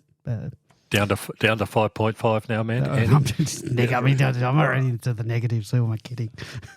And as I said during the year, Andy, though, I've got a theory on that. And the theory is that Goody is all about you play this way and over and over and over and repeat and repeat and repeat. And I've said it about underloading. I've said it about a number of things. I am sure Goody will be prepared to lose games because he doesn't want them kicking it off at the ground if that's not what you do. Now, maybe he will for this final. Maybe you can click into gear, but he doesn't mess with systems. And even if that means that we lose a game. Including a qualifying final or a preliminary final? Is going to be that stubborn? Said, that might be different for this game, of course. Mm. So he might go in and say, look, it's all bets are off this week, play wet weather footy. But I also think, we have the data's there. We've lost in the wet. So all of our losses, bar the Freo game, have been in less than ideal slippery conditions. That's 100% true. But only one game, we only got beaten by 22 points, is our biggest losing margin for the whole season. So 27. It's not disastrous. We won the GWS game by 5 goals, people forget that one of the games, I forget, was at the Port game. It was sheeting down in the third quarter, and that's the quarter we scored our most goals in and came back. I think we kicked 5 goals in that quarter, and it was hammering down for that game. But, I totally agree with what George said, is that I think that they will be impacted by the weather more than us for a few reasons. One, they haven't played in the wet this year. I think the only game that was even close to a wet game was the Port game, and I don't think that was wet. I think it rained before, and I don't think it rained during the game. So I don't think they've had any experience playing in the wet this year. We've had plenty of it, so that's a tick there. We've never been blown away. We rely on turnovers, but so do them. So their ability for Lever and May gets impacted, obviously. It's harder to mark the ball, intercept mark when it's wet. But we just talked about how important their intercept players are, so that hurts them as well. Wet weather footy, like George is saying, the ball's on the ground a lot more. There's lots of contests. We are number 1 in AFL for average contested possessions, as I said before. The Pies are 14th. We're 8 for average centre clearances per game, so lots of clearances. The Pies are 10th. We're 7th for stoppage clearances, so there'll be lots of stoppages if it's wet on Thursday night. The Pies are 11th. And they're our season numbers, and I'm pretty sure that I read recently that we're top 2 or 3 for stoppage clearances in the last 6 games, and the Pies are 16th, 17th, or almost 18th for stoppages in that same time frame. We talked about the rain impacts 𝗟𝗋𝘃. I think that's a big factor, as Tim said as well. But like George said, their whole game plan, the Pies' whole game plan is built around chaining it out from contest to an outside receiver, that player executing high-risk, difficult kicks, and wet weather makes that really, really hard. That's a model that's really hard to play because every handball and kick is a risk of them messing it up because it's slippery and creating a turnover result. And conversely, our game plan, as I said before, is built around getting territory, dominating time in forward half, winning inside 50 counts, keeping it trapped in our forward half, tackling inside 50. In other words, that's wet weather footy. That's the foundation of wet weather footy. So, yes, I take George's point about, get it forward, kick it off the ground. But getting it forward, getting territory is the Melbourne, DNA. So it should suit us certainly more than the Pies. Means more contest, more ground balls. We'll smash them in the contest. We're 2nd for ground ball gets, which is a huge stat in the wet. The Pies are 15th. We're 2nd for tackles inside 50, which is huge on a wet night.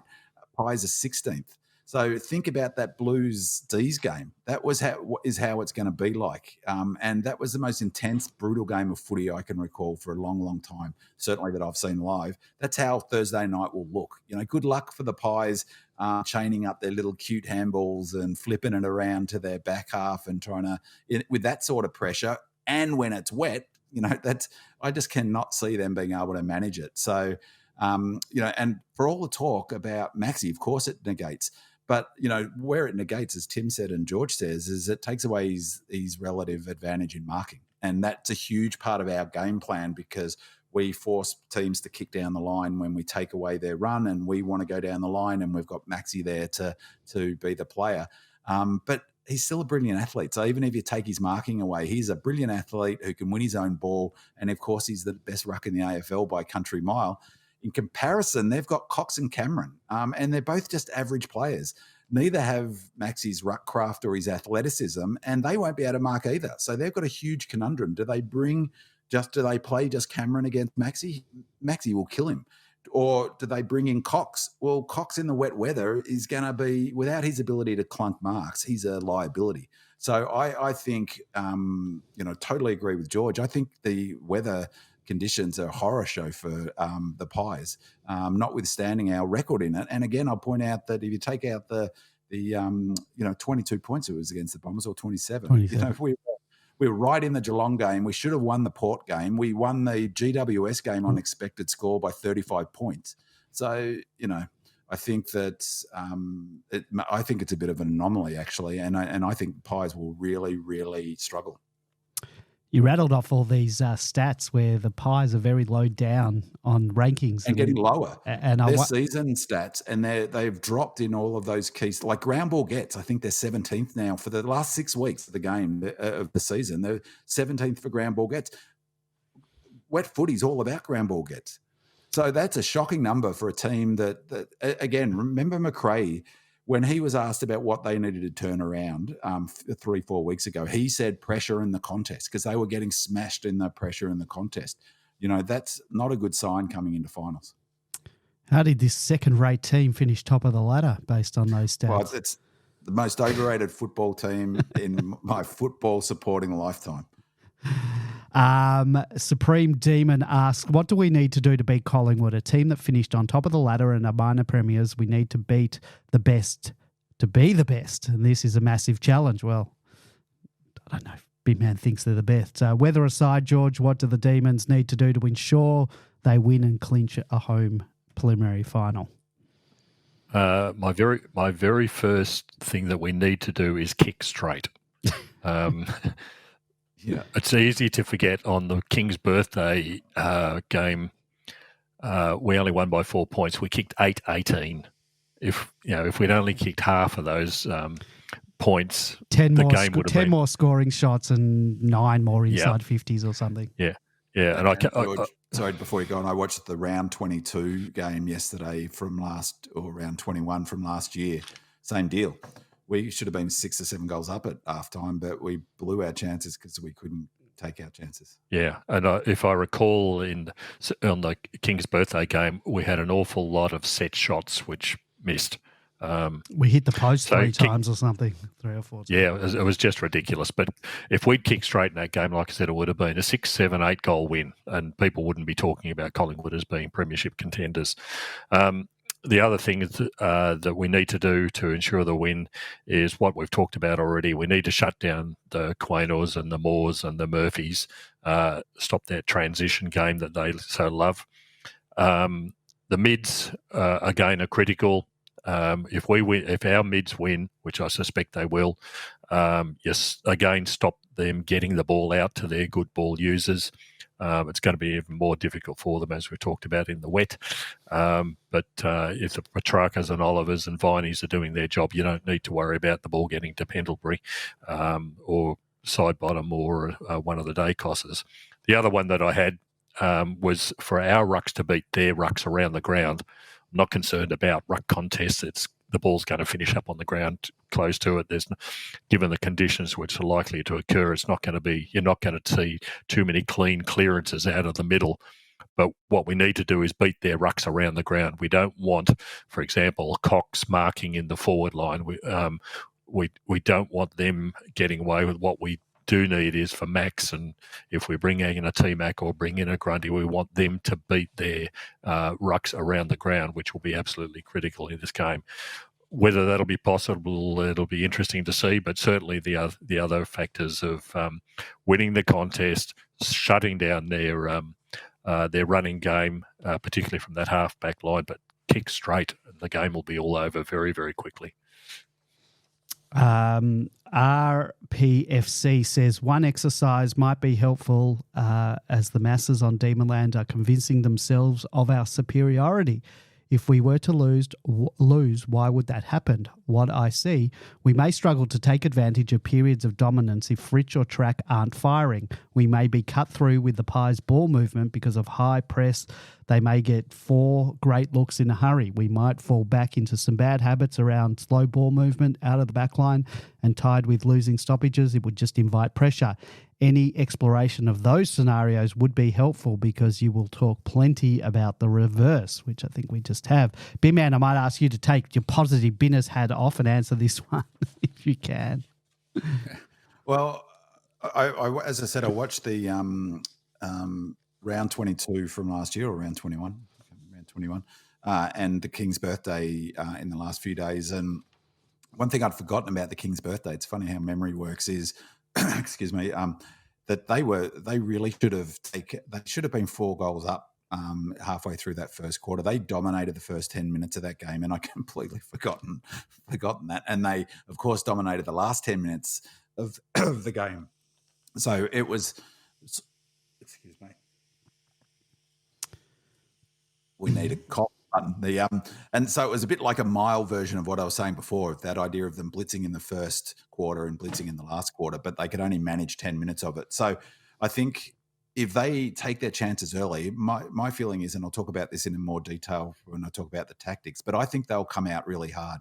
and look to really attack us very fast to get that ball movement right from the gate. They'll look to run, they'll look to spread.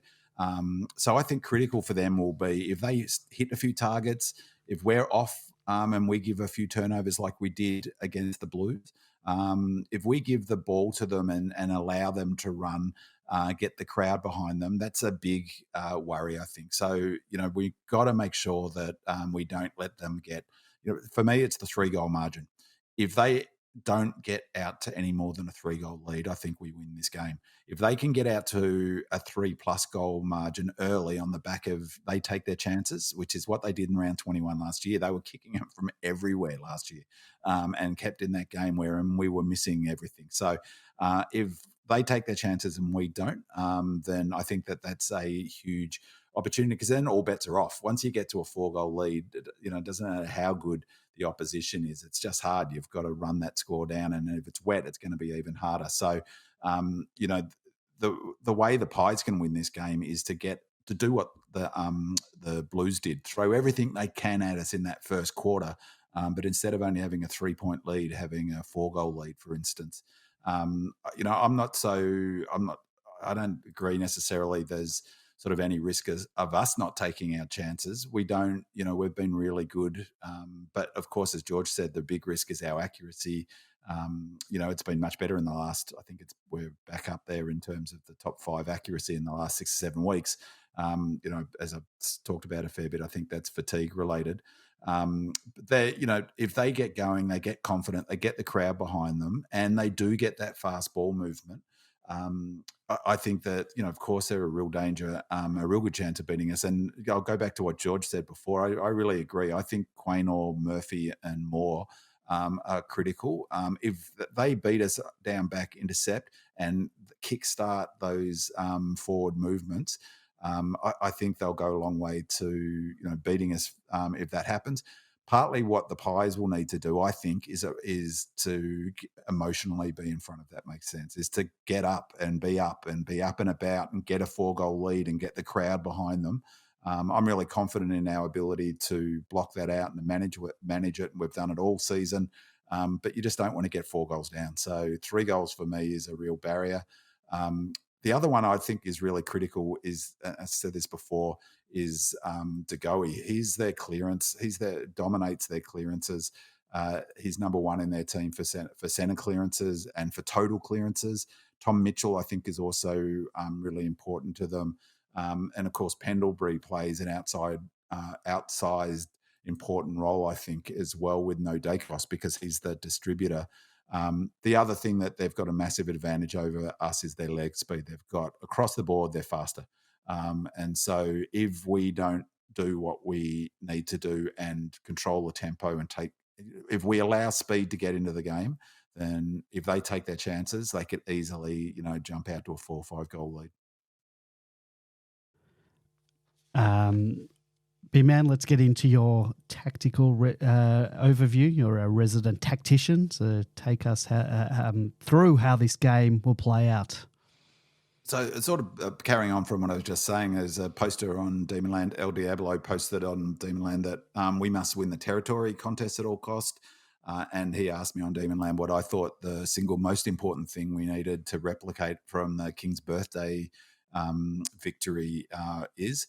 And my reply was that I agree, winning territory is key, but also so is scoring from turnover. Positive turnover differential is also key. And as I've mentioned before, winning and contested ball and pressure is critical. But those things are key in all of our games. The most critical thing for us as I've talked about a little while before, is our defensive system. That's our most critical element. It's our one wood. It's our point of difference. And as a point of difference, it's a much better point of difference to have than a fast transition game, because if you take away our one wood in our defensive system, well, we might leak a few more goals. If you take away the Pies' one wood, their ability to transition from the back half, they can't score any goals. So, their scoring is completely dried up as teams have gone to work on particularly on denying that handball out to the receiver. But when I talk about our defense system, I mean our all-team defense, not just our back seven. leaving aside the fact we want to negate the Pies' ability to transition fast anytime we play them, there's just no way, as I was just saying then, we wanted to get into a fast transition game with the Pies on King's birthday because they've got us for pure leg speed. We weren't fully wound up fitness-wise then, but nor were the Pies, it must be said, in that game. So if I was to pick one thing we'll replicate or we need to replicate from the King's birthday match this week on Thursday night, it's our brilliant all-team defence. And in that King's birthday game, we worked really hard to deny them space, and we did this by working really hard to get players into the corridor. We clagged up the corridor. We took that option away or challenged them to take it on. And as the game wore on, we got better and better at picking off their efforts to go through the corridor. It was a critical goal Maynard gave up, turned it over on the halfback flank, and a play that they do, they do 4, 5, 6 times a quarter often. We worked really hard in that game at King's birthday to cover their switches. We compressed the ground, so we had and created density. So that meant there were more contests. We tried to create stoppages and contests. Our defensive line was pushed up much higher than it has been. And interestingly, I thought that was something particularly for that game. But May's been playing a lot higher. You'll have noticed in the last few weeks. So we didn't allow the space on the MCG. The big thing is creating frontal pressure and having players run hard at the Pies ball carrier, and that's really, really important. We do that to Brisbane as well. Give them no space to run into, because if you allow a Pendlebury or a side bottom to balance up and have time to kick, or a Josh Dacos, they'll hit a target. So we've got to make sure, and I think we will, making it really hard to run and carry forward. And the player at Melbourne who would fit really well into their system and that we're using in a similar way, George mentioned before, is the way Rivers has been playing in this back half of the season. He, receive the ball, run and carry for 15, 20 metres, launch it 60 metres down, or even better, hit a target in a dangerous spot. Pies love to do that, and they've got multiple players, McCreary, as I mentioned before, Josh Dacos, side bottom, who play exactly that way. So we've got to allow, and I think we will, really limit that space that players can run into. It's a system, though, that's got to be really spot on, that defensive system, because when a player runs at the ball carrier to shut down that ball carrier's space and not give them time and to kick the ball properly, another D's player has to work super hard to cover off the Pies player, the player coming forward's left free. And when they do so, space created behind that player, which also has to be covered. So it becomes a real sophisticated, as I was saying before, defensive system. Needs to be commitment from all players to do the defensive gut running it demands. So obviously elite fitness, it just doesn't work without elite fitness. Huge synergy, and I think this is critical. 100% confident that if you run forward to take the space of, say, a Dacos, that your teammate's got your back and he's covering your man that you've just left free, and that they'll do their job. Get that wrong, and the Pies, and they do this so well, they just tic-tac it down the ground, and that's how they carve up other teams on transition. Any team who hasn't got their all-team defense sorted, the Pies will carve up because they tic-tac it down the ground as players come at them. So I think that in that game, King's birthday, the Pies could never get it looking like a Pies game. And it allowed us to, our all-team defense allowed us to control the tempo of the match and frustrate the Pies. You could see, watching the replay, they were getting really frustrated because they wanted to get the ball moving and wanted to get their game going. And we constantly stopped them in their tracks and forced them sideways or back, and ultimately often forced them to kick down the line. And it meant that the game was really played on our terms and in a way that played to our strength. And, that's the art of coaching, I think. One of them is to negate the opposition's strengths and maximise your own team's strengths. There's two big differences, I think, between this game and the King's birthday. So we know there's, players are different. To go side bottom, Elliott, Howe and McStay are coming in from this. They didn't play in that game. All will certainly improve their team and their chances of winning, but none of those players are runners. So whilst they might, win contested ball or intercept mark in Howe's case, or distribute, provide marking options up forward, none of them, having them back in will impact their tactical approach. But we have Clary in, and he's huge. So, he makes up for two of those players, I reckon. But he's in the team. He's elite fitness and running power means that we have a player in our team who can gut round defensively and will help our system. The other big differences are we're now in, I reckon, total optimal shape. We weren't then. That was just a couple of weeks post-bye, so we were nowhere near it. We're really near our optimal fitness, and I don't think the Pies are. They are looking so similar to us the way we did, hearing about these injuries, rumours, and they're struggling to run out games. Like we were last year. So I think that's massive. So I think how I can see the game on Thursday night going is very similar to the King's birthday, in the sense that we'll do what we've done in recent games, let them throw their best punch at us early, accept that they're going to play fast, and really try to control the tempo of the game, block it up, make it hard for them to transition, frustrate them, not allow the Pies to get the game on their terms. And then I reckon it'll be like 21. Halfway through the third quarter, we'll be playing that similar game style, and then we'll drop the hammer. And then we will use our superior fitness, and we will then go fast. That's what we didn't do against the Blues. The conditions didn't help, but we will start attacking them and getting in their grill and making it and transitioning so late in the third quarter, I expect us to start ramping up the game, and I expect us to run out the game really, really strongly and start playing some attacking, more aggressive football, using the corridor more if the conditions aren't too bad, and really putting the acid on the Pies to suddenly work out our offensive power and do something defensively. So I think my sense is this is how we want to play footy. This is our ideal model. It's back to that 21 where we control the take away the opposition's game plan, control how it looks like, control the tempo, create lots of stoppages. And once we've got the game looking like a Melbourne game, drop the hammer and really look to put some scoreboard pressure on. And I could see us, if it was dry, I could see us really getting a hold of them late in the third quarter and then into the last quarter, because I think defensive vulnerabilities will really struggle. One of the things I would think tactically will be interesting is George's point about how important 𝗠𝗲, Murphy and Moore are. It was interesting last week, Cos played almost out of the square. And he was really, he was flying for marks, jumping on people's head. Every time we played Pies in recent times, or in the last 3 times, 𝗠𝗲's lined up on Cos. Now, if that happens again, Cos can drag him back to the goal square. And then if he is intercept marking 𝗠𝗲, it's 10 metres out from our goal square, not on the halfback flank where he can trigger a transition. So that'll be really interesting tactically.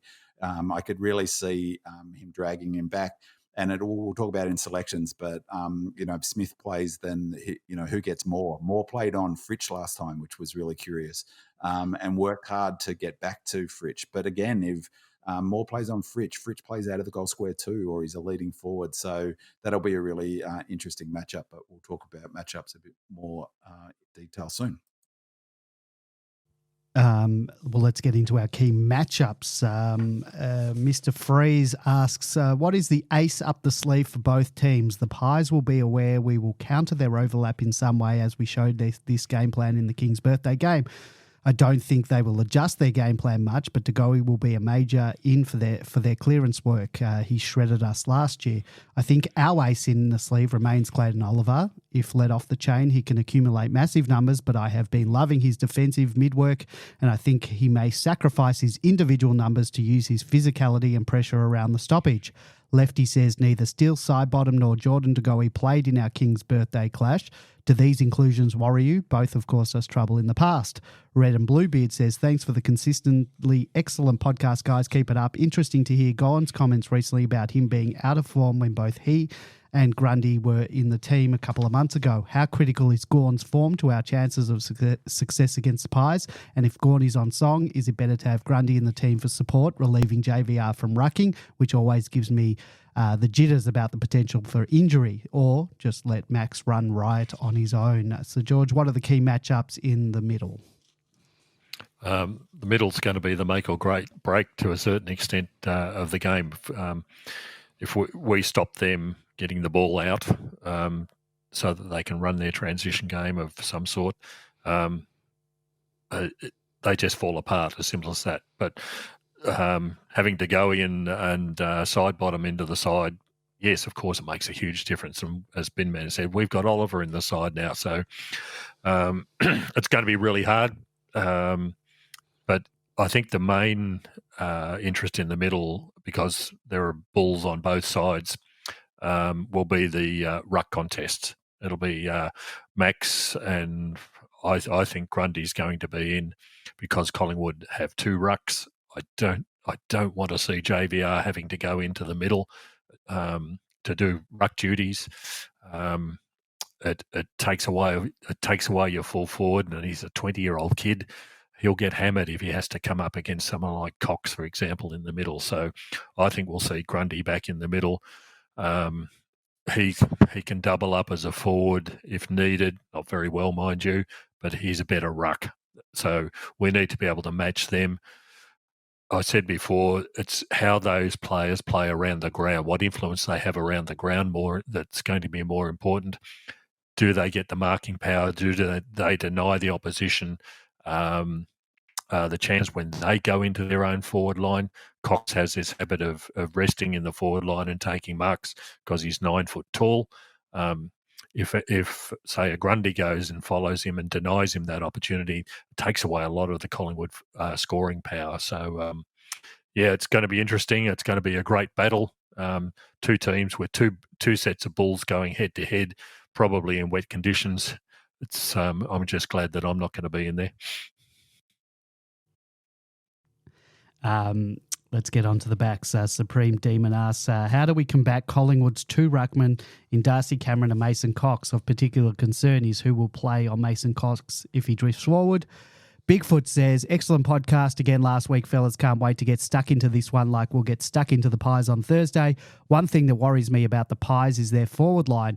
Jamie Elliott always gives us trouble, as does Brodie Myercheck. Let's not even mention Big Cox, as he too can cause headaches when drifting forward. Also, Dan McStay didn't play the last time we met, and if I recall correctly, he went down with an injury very early on in our qualifying final against the Lions in 2021, so we did not have to contend with him on that night. It's no secret that one of our biggest weaknesses down back is when the ball hits the deck, and they have a couple of crafty small forwards that can be very damaging in Hill and Ginnivan, whatever, however you say his name. What are the key matchups down back, and will we go the third tall, Disco or Tomo? George, what are the key matchups in defence? In defence, it's going to be difficult. Collingwood's forwards, their main forwards are all smalls, and I think that's going to be our difficulty, finding the right people to go on those smalls. I wouldn't be surprised if Hibbert came in this week. He's a very good match for someone like Elliott. But I think we'll stick with Disco Turner as part of the side. We've talked about the zone defences that are necessary. He knows how to play zone defence, and that is really, really critical. It was interesting listening to Jake Lever today, talking about having the confidence that playing with people like Stephen May and others it generates when they know exactly what they're doing, that allows them to play their best sort of game. So I see Disco as a really integral part of that for the future, but I think he's also for the now as well. But I think their small forwards are going to be the difficult ones. Who's playing on who? McVie, Bowie, Salo can do the jobs. It's just a question of who gets hold of who first. So it will be interesting. But I think our defensive structures are far better than their forward structures. I think Bobby Hill's going to be important in the conditions. He takes his chances. In the game, King's birthday, McVie took him, so I suspect he will again. Elliott does give us trouble, but fortunately his radar's been off in the last. Hopefully that continues. Hopefully he doesn't get any shots at goals. But it's going to be fascinating. I think Disco will retain his spot, but some of those matchups will be interesting. But I don't rate their forward line. I don't think it's actually that good a forward line. Their offensive power, their ability to score is based on their transition game. And it's like I've talked about when we're on as well, we are running it into an open forward line because we've got players ahead of the ball. We're moving it so quickly the defenses can't get set. And in addition, like the Pies, when they're their very best, they have 2-3 players running ahead of the ball who can be an option. That's where they generate their scoring from. And that's, as I was noting before, why they have so many marks inside 50, because they gamble to an extent and have players cheat and get forward of the ball, but they run super hard forward. I don't think they've got that running power at the moment. And if you're relying on Myercheck, he's been well and truly off the boil now since the bye. Elliott they've been so struggling up forward. They've chucked Howe up there a number of times, both in games and his starter games up there. So, their forward line doesn't worry me nearly as much, say, as a Brisbane. And I think so. Regardless of how the matchup looks, the critical thing will be putting a slow on their ability to transition it, so that we can set up, and then it doesn't really matter the one-on-ones. But I expect McVeigh will take Hill. All right, let's get into the forwards. Roosted Far asks, how do we stop more Quaynor and Murphy from intercepting our forward movements? George, so not only have we lost our best defensive forward in Jake Milsham, but the Pies do have three really good interceptors of varying sizes. We've talked a little bit about that. Is there anything you want to add in terms of combating their their intercepting defenders? No, we've talked about this, and it all comes back to good old-fashioned discipline. That you just cannot allow these players to get the ball intercepting unfettered. You've got to make it a contest each and every time. If they win the contest, well, so be it. But you can't allow them freedom of movement to be able to deliver it up the ground, because when they're allowed to do that, then the ball will move from one end of the ground to the other very quickly. So it's going to be a big ask. Melsham was doing the job particularly well before he was injured. We've got Smith needs to be given one of those roles to be able to not just go for the mark, but you've got to stop them getting the mark. Somebody's got to shut down Quain or stop that run. Make him go sideways if you need to, but do something. I think in the last in the King's birthday, we actually used Langdon, surprisingly, to force him out to the sides a bit more. But you can't afford for him to be running up the middle of the ground. It's going to be all about discipline for the forwards. dssecting says, I still have the thought that the Gs'ndie experiment is not over yet. I think that Max will play around the ground and behind the ball, and Grundy will take the centre bounce with his leap and ground ball skills. It'd be good if Grundy was leading to May on the other flank opposite Max. If we bomb the ball inside 50, we'll be wasting our opportunities, even with T-Mac as an inclusion. Make JVR the target and lower the eyes to aid Fritsch and let Smith leap. Chandler, Cozzy and Nibbler can contribute, and Track can also be a target. The flexibility we have on field should see us win. Am I overthinking this? Thanks for the podcast, guys. D. Old Fart says, seemed that this one or a very similar question has been on the agenda for most of the season. Who will our key forwards be now that the injury curse has once again deprived us of a first-choice player? Love your work as always, guys. It just becomes even more critical now that we have reached the pointy end of the season. So I don't think a week has gone by this season that we haven't had to talk about the makeup of our forward line. We've had injuries to Ben Brown, Tom McDonald, Harrison Petty, Bailey Fritsch and now Jake Milsham. We've had both Gawn and Grundy roll through the forward line. Joel Smith go forward, then back and forward again. The saving grace has been that no matter what the makeup of our forward line this season has been, we've rarely struggled to kick a winning score, despite that being the biggest knock that most of the pundits in the media had about us this season. So, boys, what does our forward line look like this week? B-Man, I'll start with you. Well, as saving graces go, forward line that's struggling that still scores more than the opposition regularly. It's not a bad saving grace. Well, considering the injury toll we've had, you would have expected us to fall in a heap, particularly because that's what they said we would struggle with all year, and we clearly haven't. We're, I think, the fourth or the fifth highest scoring team of the season, even with all that. Partly, this is a tangent, but it goes back to what George has talked about a lot, is the system. We've got a system that you can, the system protects us from a lot of, players out, or, it goes a long way to protecting Melbourne in all parts of our game, including our forward line. So I think that's been a major factor. I didn't dodge this question. I just cannot land on what I think the forward line is. I think the weather will have a factor. Do you bring Tommy Mack in? I can't see them bringing in. I can see totally the logic in Grundy, but to be honest, he just didn't do enough in that Blues game, and I don't think he will play. And I think the major reason he won't play is his lack of leg speed. That's their advantage. That's what we've got to. That's their big advantage over us. Is how quick they are over the ground. So we can look to minimise that structurally and doing what I was saying before by controlling the tempo and creating density. But we can also help that along by, not selecting players who are slow. And, I'd have to say that that's been probably my biggest knock on Grundy is his lack of leg speed. So, but I can see the logic for it. But the same argument could be made for Tommy Mack coming back from a foot injury. So would he come in?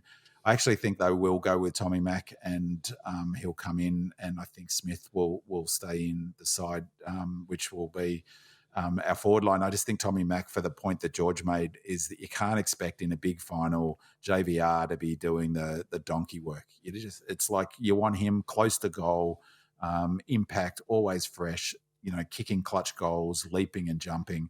Let Tommy Mack do the grunt work up and down the ground, running into Cox, running into Cameron.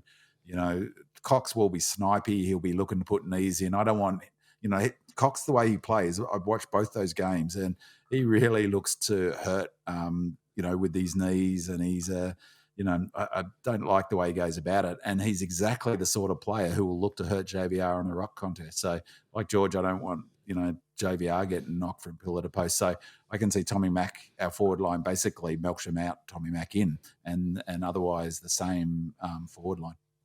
Well, let's talk changes. And the sub scroll says the $10 billion question this week is, does T-Mac come in to replace the injured Melk? Big Man says yes.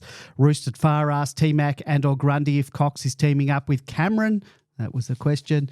Supreme Demon, who replaces Jake Melksham, Brodie Grundy or Tom McDonald, or do we play both in the team? Leave it to Diva asks, what are the chances Tomo gets a Guernsey? George says, not a chance. Monocular says, what a huge game it'll be. Buzzing with anticipation of yet another insightful and stimulating podcast.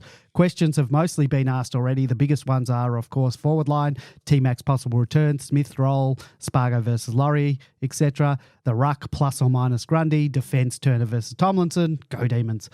Rue Beauty says Grundy can't possibly come in if it's wet, so T-Mac comes in for Melksham, Smith to play the negating role on Moore, and sounds like Bowie was training at full pace, so just the one change for me. Can't wait to listen tonight, boys. See you at the G on Thursday. Go D's. Also from Supreme Demon, seeing as Adam Tomlinson played a great game against Collingwood last time, does he go back into the side, or does the third tall defender spot now belong to Daniel Disco Turner? And finally, from Supreme Demon, will Bailey Laurie play in the qualifying final against Collingwood, or would it be better to bring in a more experienced player like Charlie Spargo? So, boys, we'll talk about the sub in a moment, but there have been a few names thrown about in the questions. We've talked about some of the changes already in all the matchups. So let's get some definitive changes on the record, because we know how prescient we are when it comes to making prediction. Who replaces Melksham, T-Mac or Grundy are both coming in. Will we risk being too tall for the wet conditions? Tomo or Disco, Laurie or Spargo? Perhaps the last one's a question for the sub-talk in a moment. So B-Man followed by George. Who's coming in and who's going out? Well, I've lost my confidence with selections completely. So, but I think that you're taking a line through the way Goody likes to operate is, you look back at the round 24, wasn't it? Swan side, terrific win. I think it'll be the same lineup, but Melksham out and T-Mac in with Laurie on the bench, maybe Spargo on the bench. But, Laurie was selected for a reason. He was quite impactful when he came on late. The only change to that I could see, and I know it talks to the sub question, is Smith being sub and Laurie on, but I just can't see that. I just think, as we've talked about it a lot tonight, is how important those intercepting defenders are. And Smith's athleticism means that he can get across the contest, zone off as a forward, that is. But also his sort of athletic ability to get up and down the ground mitigates the need to have a Spargo or Laurie in the game, in the match for the whole game. So my tip is one change, which is Melksham out, Tommy Mack to replace Melksham and Laurie as the sub. George? I'm thinking slightly different. I think we'll go for horses for courses. I can see Grundy coming in simply because Collingwood have got two rucks. That needs to be covered off for a start. The question for the match committee, of course, is do you bring in a ruck who can play a forward role partially, or do you bring in a forward who can play a ruck role partially. That'll depend on their assessment of Grundy or T-Mac, I think. I think the big knock on T-Mac is that if he's playing as a forward, he's got to have more mobility, and we can't afford for their half-back line in particular to be streaming out with T-Mac following on behind.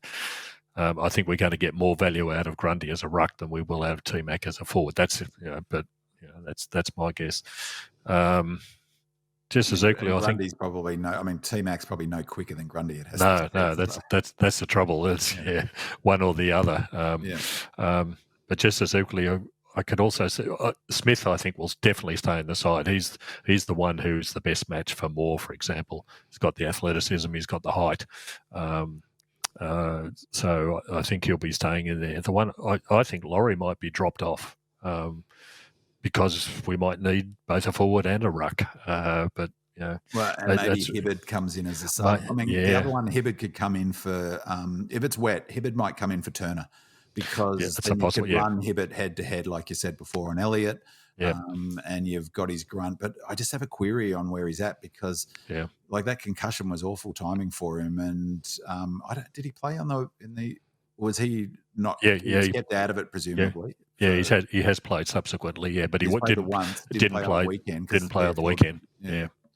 So that could be that. My query is if I was a selector, and he's an older player, how confident are they that he's going to pick up the speed of the game? I mean, he was pretty good when he came in off a fair break into the Richmond game. It was the Richmond game, so and he was a huge factor in that game, high pressure game, played on Dusty. So.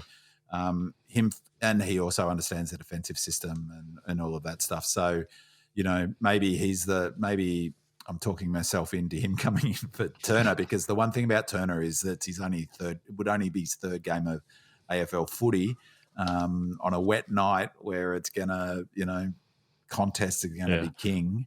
You might prefer Goody might prefer the strength and physicality and hard at itness of Hibberd, although.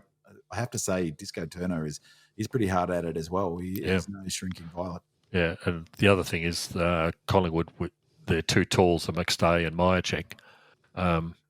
We've got those covered already, perhaps. That's true. But don't listen to Demonland this week. I think the selectors are going to take all the blame, not us. Well, they've made it harder this year. I mean, in previous years we could just lock it in and exactly. got it wrong. So. Well, we've pretty much talked the subs, but we've got some comments from our listeners. In regards to the sub, Pipefitter says, we've experimented with having both key position players and small running players as a sub this year. What's the thoughts on the strategy this game? Do we roll again with Laurie or do we do something out of the box like T-Mac or Grundy as the sub? Travi14 says the sub. Who does the panel think will be the sub? I think it'll be between Laurie and Smith. Smith, for me, is the perfect sub, can swing to either end of the ground when needed, and he will do a job. I think he has done enough over the past few weeks to hold his spot, though, and especially with Melksham going down. Laurie has a bit of class about him and he's growing with each game. I think he's going to be a very valuable player for us when he gets a run at it at top level, but that might be next year. Lazy says, my question is hypothetical about selection. If we did somehow lose this one, the one afterthought I'd really prefer to avoid is whether it might have helped to have access to Grundy. The Pies are going to come after Max as they always do, and this could leave us in a position where first-year forward or returning T-Mac has to carry even more of the ruck workload. We have one asset who knows these Collingwood ruckmen, how they tick, and would give them something else to think about if he was there. Is it beyond the realm of possibility to name Grundy as the sub in this game? The way we go in tactically, how we'd like, but also have access to him if things are not going our way, or we could use a new look. I know smaller runners are typically selected as a sub, but to me, this is the true definition of the tactical sub, and you could alter the look of the game instantly by activating it, especially if it turns out to be a wet night. I know it's bold, but I'm interested to hear your thoughts. And finally, Rue Beauty asks, what are your thoughts on the sub, Laurie, Spargo or Hibberd? Well, we've pretty much talked the sub, and I don't know if we can afford on a wet night to have the sub as a tool. I don't know. It's too inflexible. You just can't use it. But I take the point, though. Lazy makes a very good point, and maybe that's your point as well, George, about the Pies will target 𝗟𝗀𝗀𝘀𝗁. I They mean, always every do. team that beats us targets 𝗟𝗀𝗀𝗀𝗀. I mean, Port Adelaide, But Collingwood you in know, particular as well. Collingwood, Cox will go after him, and so it's actually not a bad point in terms of. Not so much in terms of they've got two ruckmen, because Cameron's really an oversized utility in a way. You know, like T-Mac can take him in the middle, but it's, you know, it does give them ability to use Max in a different way, and maybe that's the tactical thing that they're keeping up their sleeve, is they're using Max in a way that surprises the opposition, because McRae's planning will be, all right, you know, like I said, he's our best player, in terms of impact. He's our Nick Dacos. And so we would think about how we would put time into Nick Dacos if he was playing. They will obviously do the same thing to Maxi Gawn. They'll be, you know, and if they do come out with a plan to be super physical with him and basically physically take him out of the game, having a ruckman like Grundy to be able to throw in there and take that heat isn't such a bad thing. So yeah, it will be really curious how they go with that for sure. Yeah, interesting, and I think selection for them will be interesting, because maybe they won't go with Cox in the wet. I don't know. As you said, the wet weather might just totally.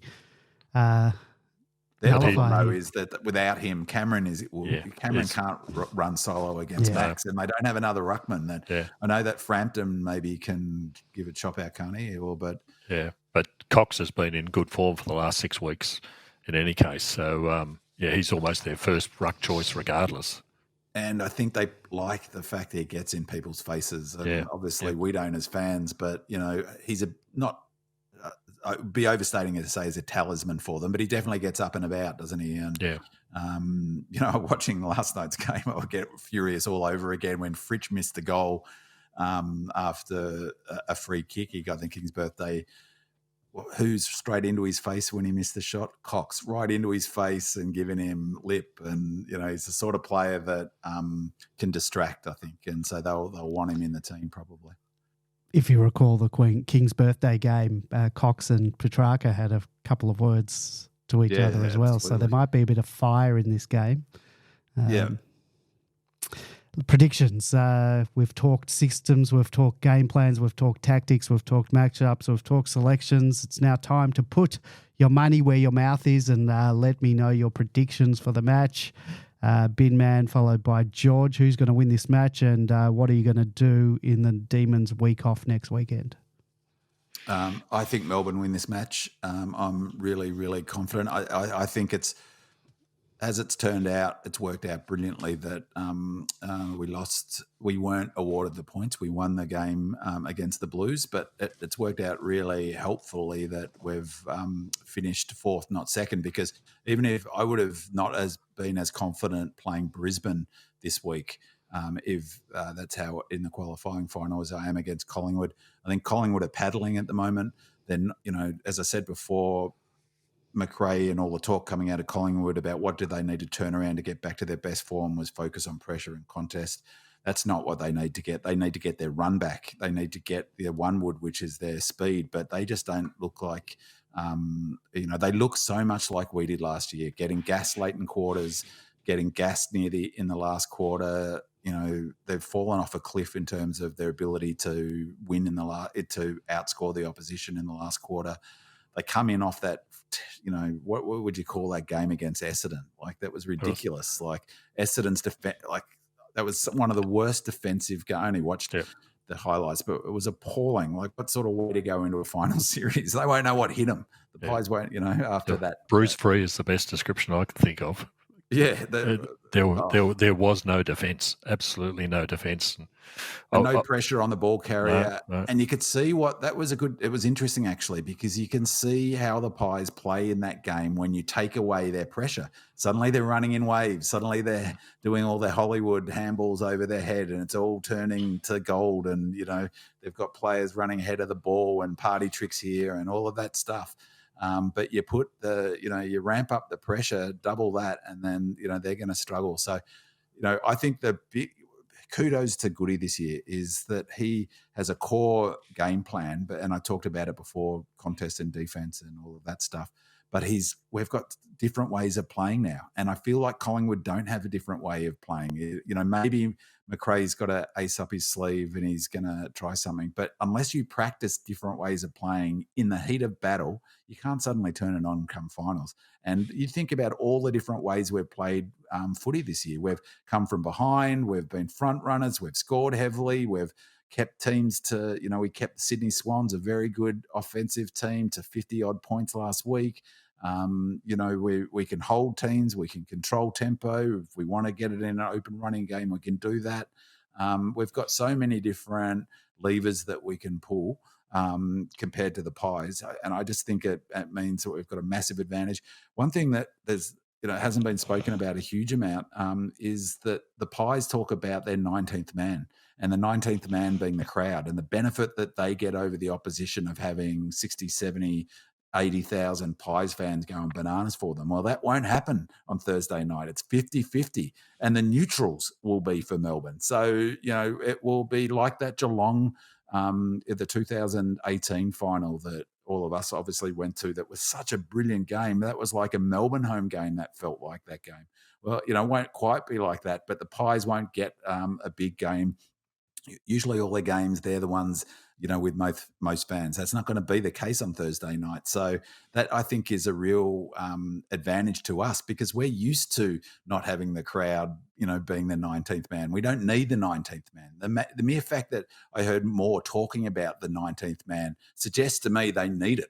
Well, that's a worry, because they're not going to have it on Thursday night. So I'm really confident, as I said, that I could see the game, us controlling the tempo and looking to drop the hammer, 20 minutes into the third quarter, and getting out to a 3-4 goal lead. And once, you know, if we can get past that 3-goal margin ourselves, then, you know, I think that often what happens in these sorts of games is once the game's out of reach, the opposition are thinking about the prelim and no one wanting to get injured. So, you know, anything could happen in that sense.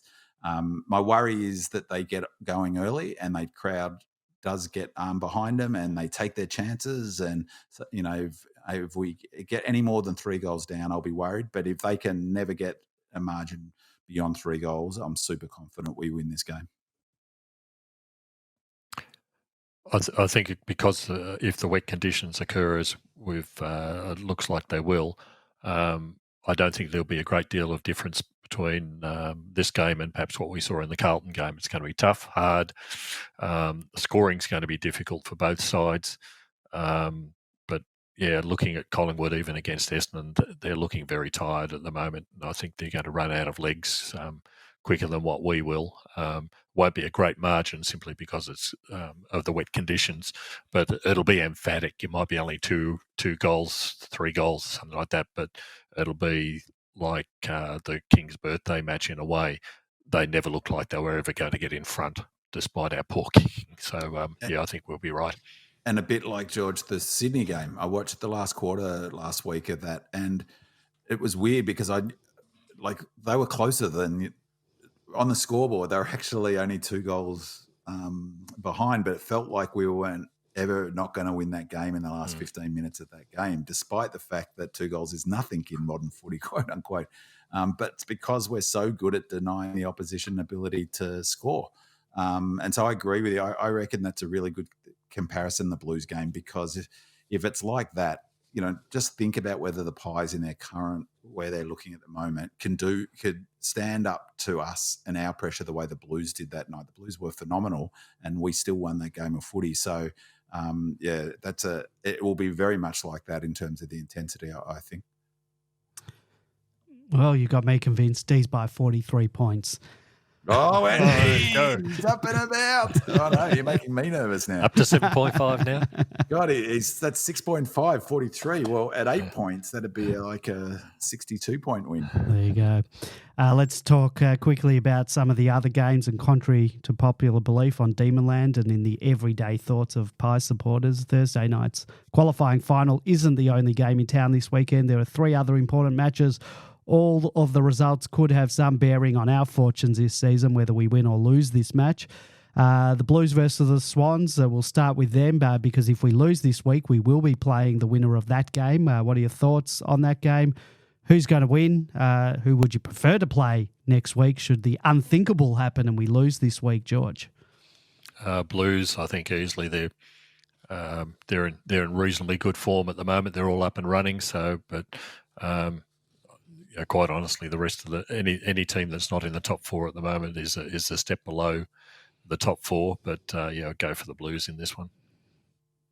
Yeah, Blues too. My only thought would be a bit like the Melbourne. My concern about the Pies, if I think that if Goulden and in particular, but if they can get their kick going early and they can get a lead, the Blues are in that situation. They're under pressure, and one of the things about the Pies is all of the psychological pressures on the Pies. I'm already hearing people talk about, well, what happens if the Pies don't win the flag this year? Well, nothing should happen, but they'll be criticised. And I think Blues are in a similar boat.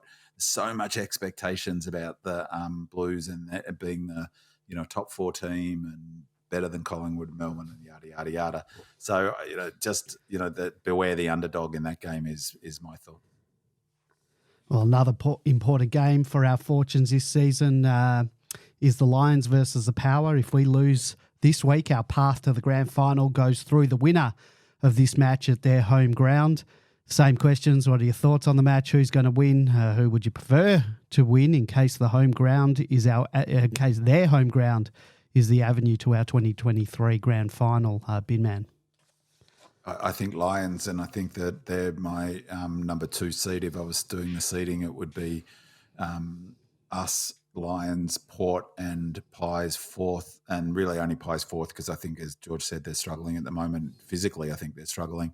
That is critical, Andy, because the loser of this ends up having to play at Brisbane in the prelim if they win the next week. So if Collingwood lose on Thursday night, they'll play hopefully the Blues. If they happen to win that game, the prize for winning that game, and hopefully the physical draining game, is a trip to the Gabba. And so it's a massive leg up for them, Lions, to, if they win this game, which I expect they will, and this is the shortest of all of, it's interesting in the betting, this is the shortest of any team, the Lions, and they should be, then they've got, they're on the golden elevator to the grand final. George, anything you want to say about that it's game? pretty straightforward. I think the Lions at home are almost unbeatable and have been for a long, long time, not just this season. I think they've got far more options than what Port have. Port are a bit fragile, I think, in certain areas. Particularly defensively, and Brisbane will exploit that. They'll run hard at them. And particularly if the Hipwoods and Danahers get a couple of early goals, that's it. It's all over very quickly. So, and the Port forward line, like I said, is a bit fragile. They just can't depend on Charlie Dixon or Marshall kicking a sufficient number of goals. Charlie's at the end of the run. I can't see Port doing anything. And they just rely too much. I mean, it's a bit like I was saying about Dacos. They just rely too much on Butters and Rosé. So any system that has two players who are fundamental, and again, you could say the same about Melbourne, although we could bring Grundy in. If we lost Max, we could bring an All-Australian ruck in, whereas if they lose Butters, there's no one sitting in the twos who's going to be anywhere near Butters. Saints versus Giants, and whilst the result of this match won't directly impact us in the short term, they could very well be a potential opponent for us in a preliminary or grand final. I don't think so, but again, same question, thoughts on the game, who's going to win? Do you have a preference? George, you can start. Simply on form, I think the way the Giants are playing is looking very, very impressive. The Saints... we played them a couple of weeks ago, and the way they play is to deny the opposition and keep themselves in the game as long as possible. The fortunate position for them is that they've got virtually a full list to choose from. Whether they've got sufficient talent to be able to play finals, I'm not quite sure. They're operating well as a team, but finals are a little bit more than that. You've got to have players like, in our case, the Petrakas and the Olivers, who will make the difference at critical points. And I don't think the Saints have got that level of quality. No, and their system, if you're a Saints fan, you'd be furious how little credit they're getting for where they're finishing. But I think the GWS too, and it's not really a knock on the Saints. I think, defensively they've got a really good system. They just don't have the quality, whereas the Giants do. They've got quality across all line. Himmelberg's playing the best footy of his career. Caniglio's just been brilliant this year. Arguably, behind Bont, there's probably Toby Green is right up there in the conversation with Track and Oliver for the best player, and Maxi is the best player in the AFL. What's really interesting about GWS is on a huge number of metrics, they're either in front of us or just behind us. So, for instance, meters gained, they're number one in the AFL. Number two. We're second in that area. They're number two for contested footy. Their game plan is extremely similar to ours. That's, the way they go about defending's extremely similar to ours. I'm not sure if Taylor's going to get up, but he's a massive out if he's not playing. They were incredibly impressive last week. They're my smoky. If a team's going to win it from outside the four, I'm going with them ahead of the Blues because they've been in just as good form as the Blues. I think there's something like 6 out of the last 8 or something. All of their numbers are extremely similar to ours. I think they're number 2 for transition, stopping the opposition transition, number 1 for turnovers. They're a really impressive team. And they've got what Saints don't have. They've got some quality players who can, they've got like a great example was the loss that when they beat us.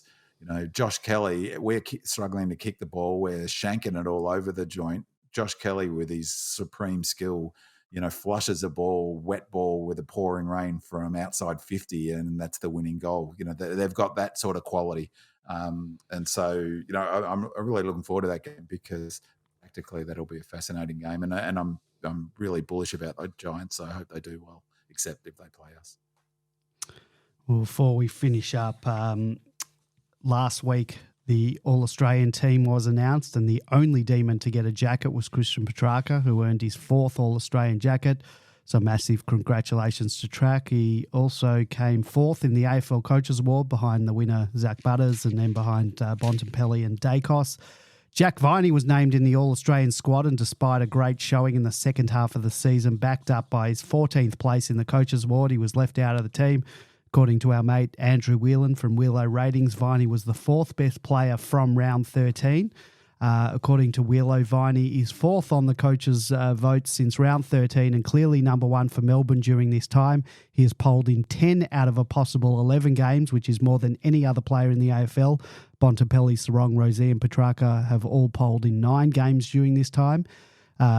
Here are the most votes from rounds 13 to 24. Goulden on 69, Bontempelli 58, Sarong 53, Viney 52, and Lachie Neale 50. And the other Demons players in that time were Petrarca 37, Gawn 29, Brayshaw 17, and May 17. And I'm sure both of you have some thoughts on the All-Australian team. Were any other Ds stiffed based on their 2023 form? Seems strange that despite finishing 4th, we had one of the lowest turnouts in the All-Australian squad. And I guess we'll just have to win the flag just to teach them all a lesson. Big man, any ranting on your behalf? Well, only Viney. There were 2 things that I thought. Actually, afterwards, I was thinking, who would I put in? Who would get in there? And I'd have Max in there all day, every day. So yeah, but based on his form for the entire year, he missed a chunk of games. He was down on form for a bit. Yeah, it depends how you measure it. Like, he was a major influence in at least 7 or 8 of our wins. Larky, great, he kicked 71 goals, but they won 2 games of footy. He wasn't winning games of footy for them. Maxi wins games of footy for us. 2 or 3 games where he was the difference. So, but leaving that aside, definitely Viney deserved to get in. But the interesting thing for me was that I didn't really think, when I had to think about it, there was no one else who came to mind that I thought, yeah, actually, they were stiff not to get in the team. The one I think perhaps was, Rivers. I think Rivers had a much better year, maybe good enough for the squad of 40. The weird thing, though, is, and maybe it's a positive, is that we've got everyone says we've got the best defence in the league, although some people are saying Giants as well now, but we've definitely got the best defence in the league. And we didn't have one defender in the All-Australian team.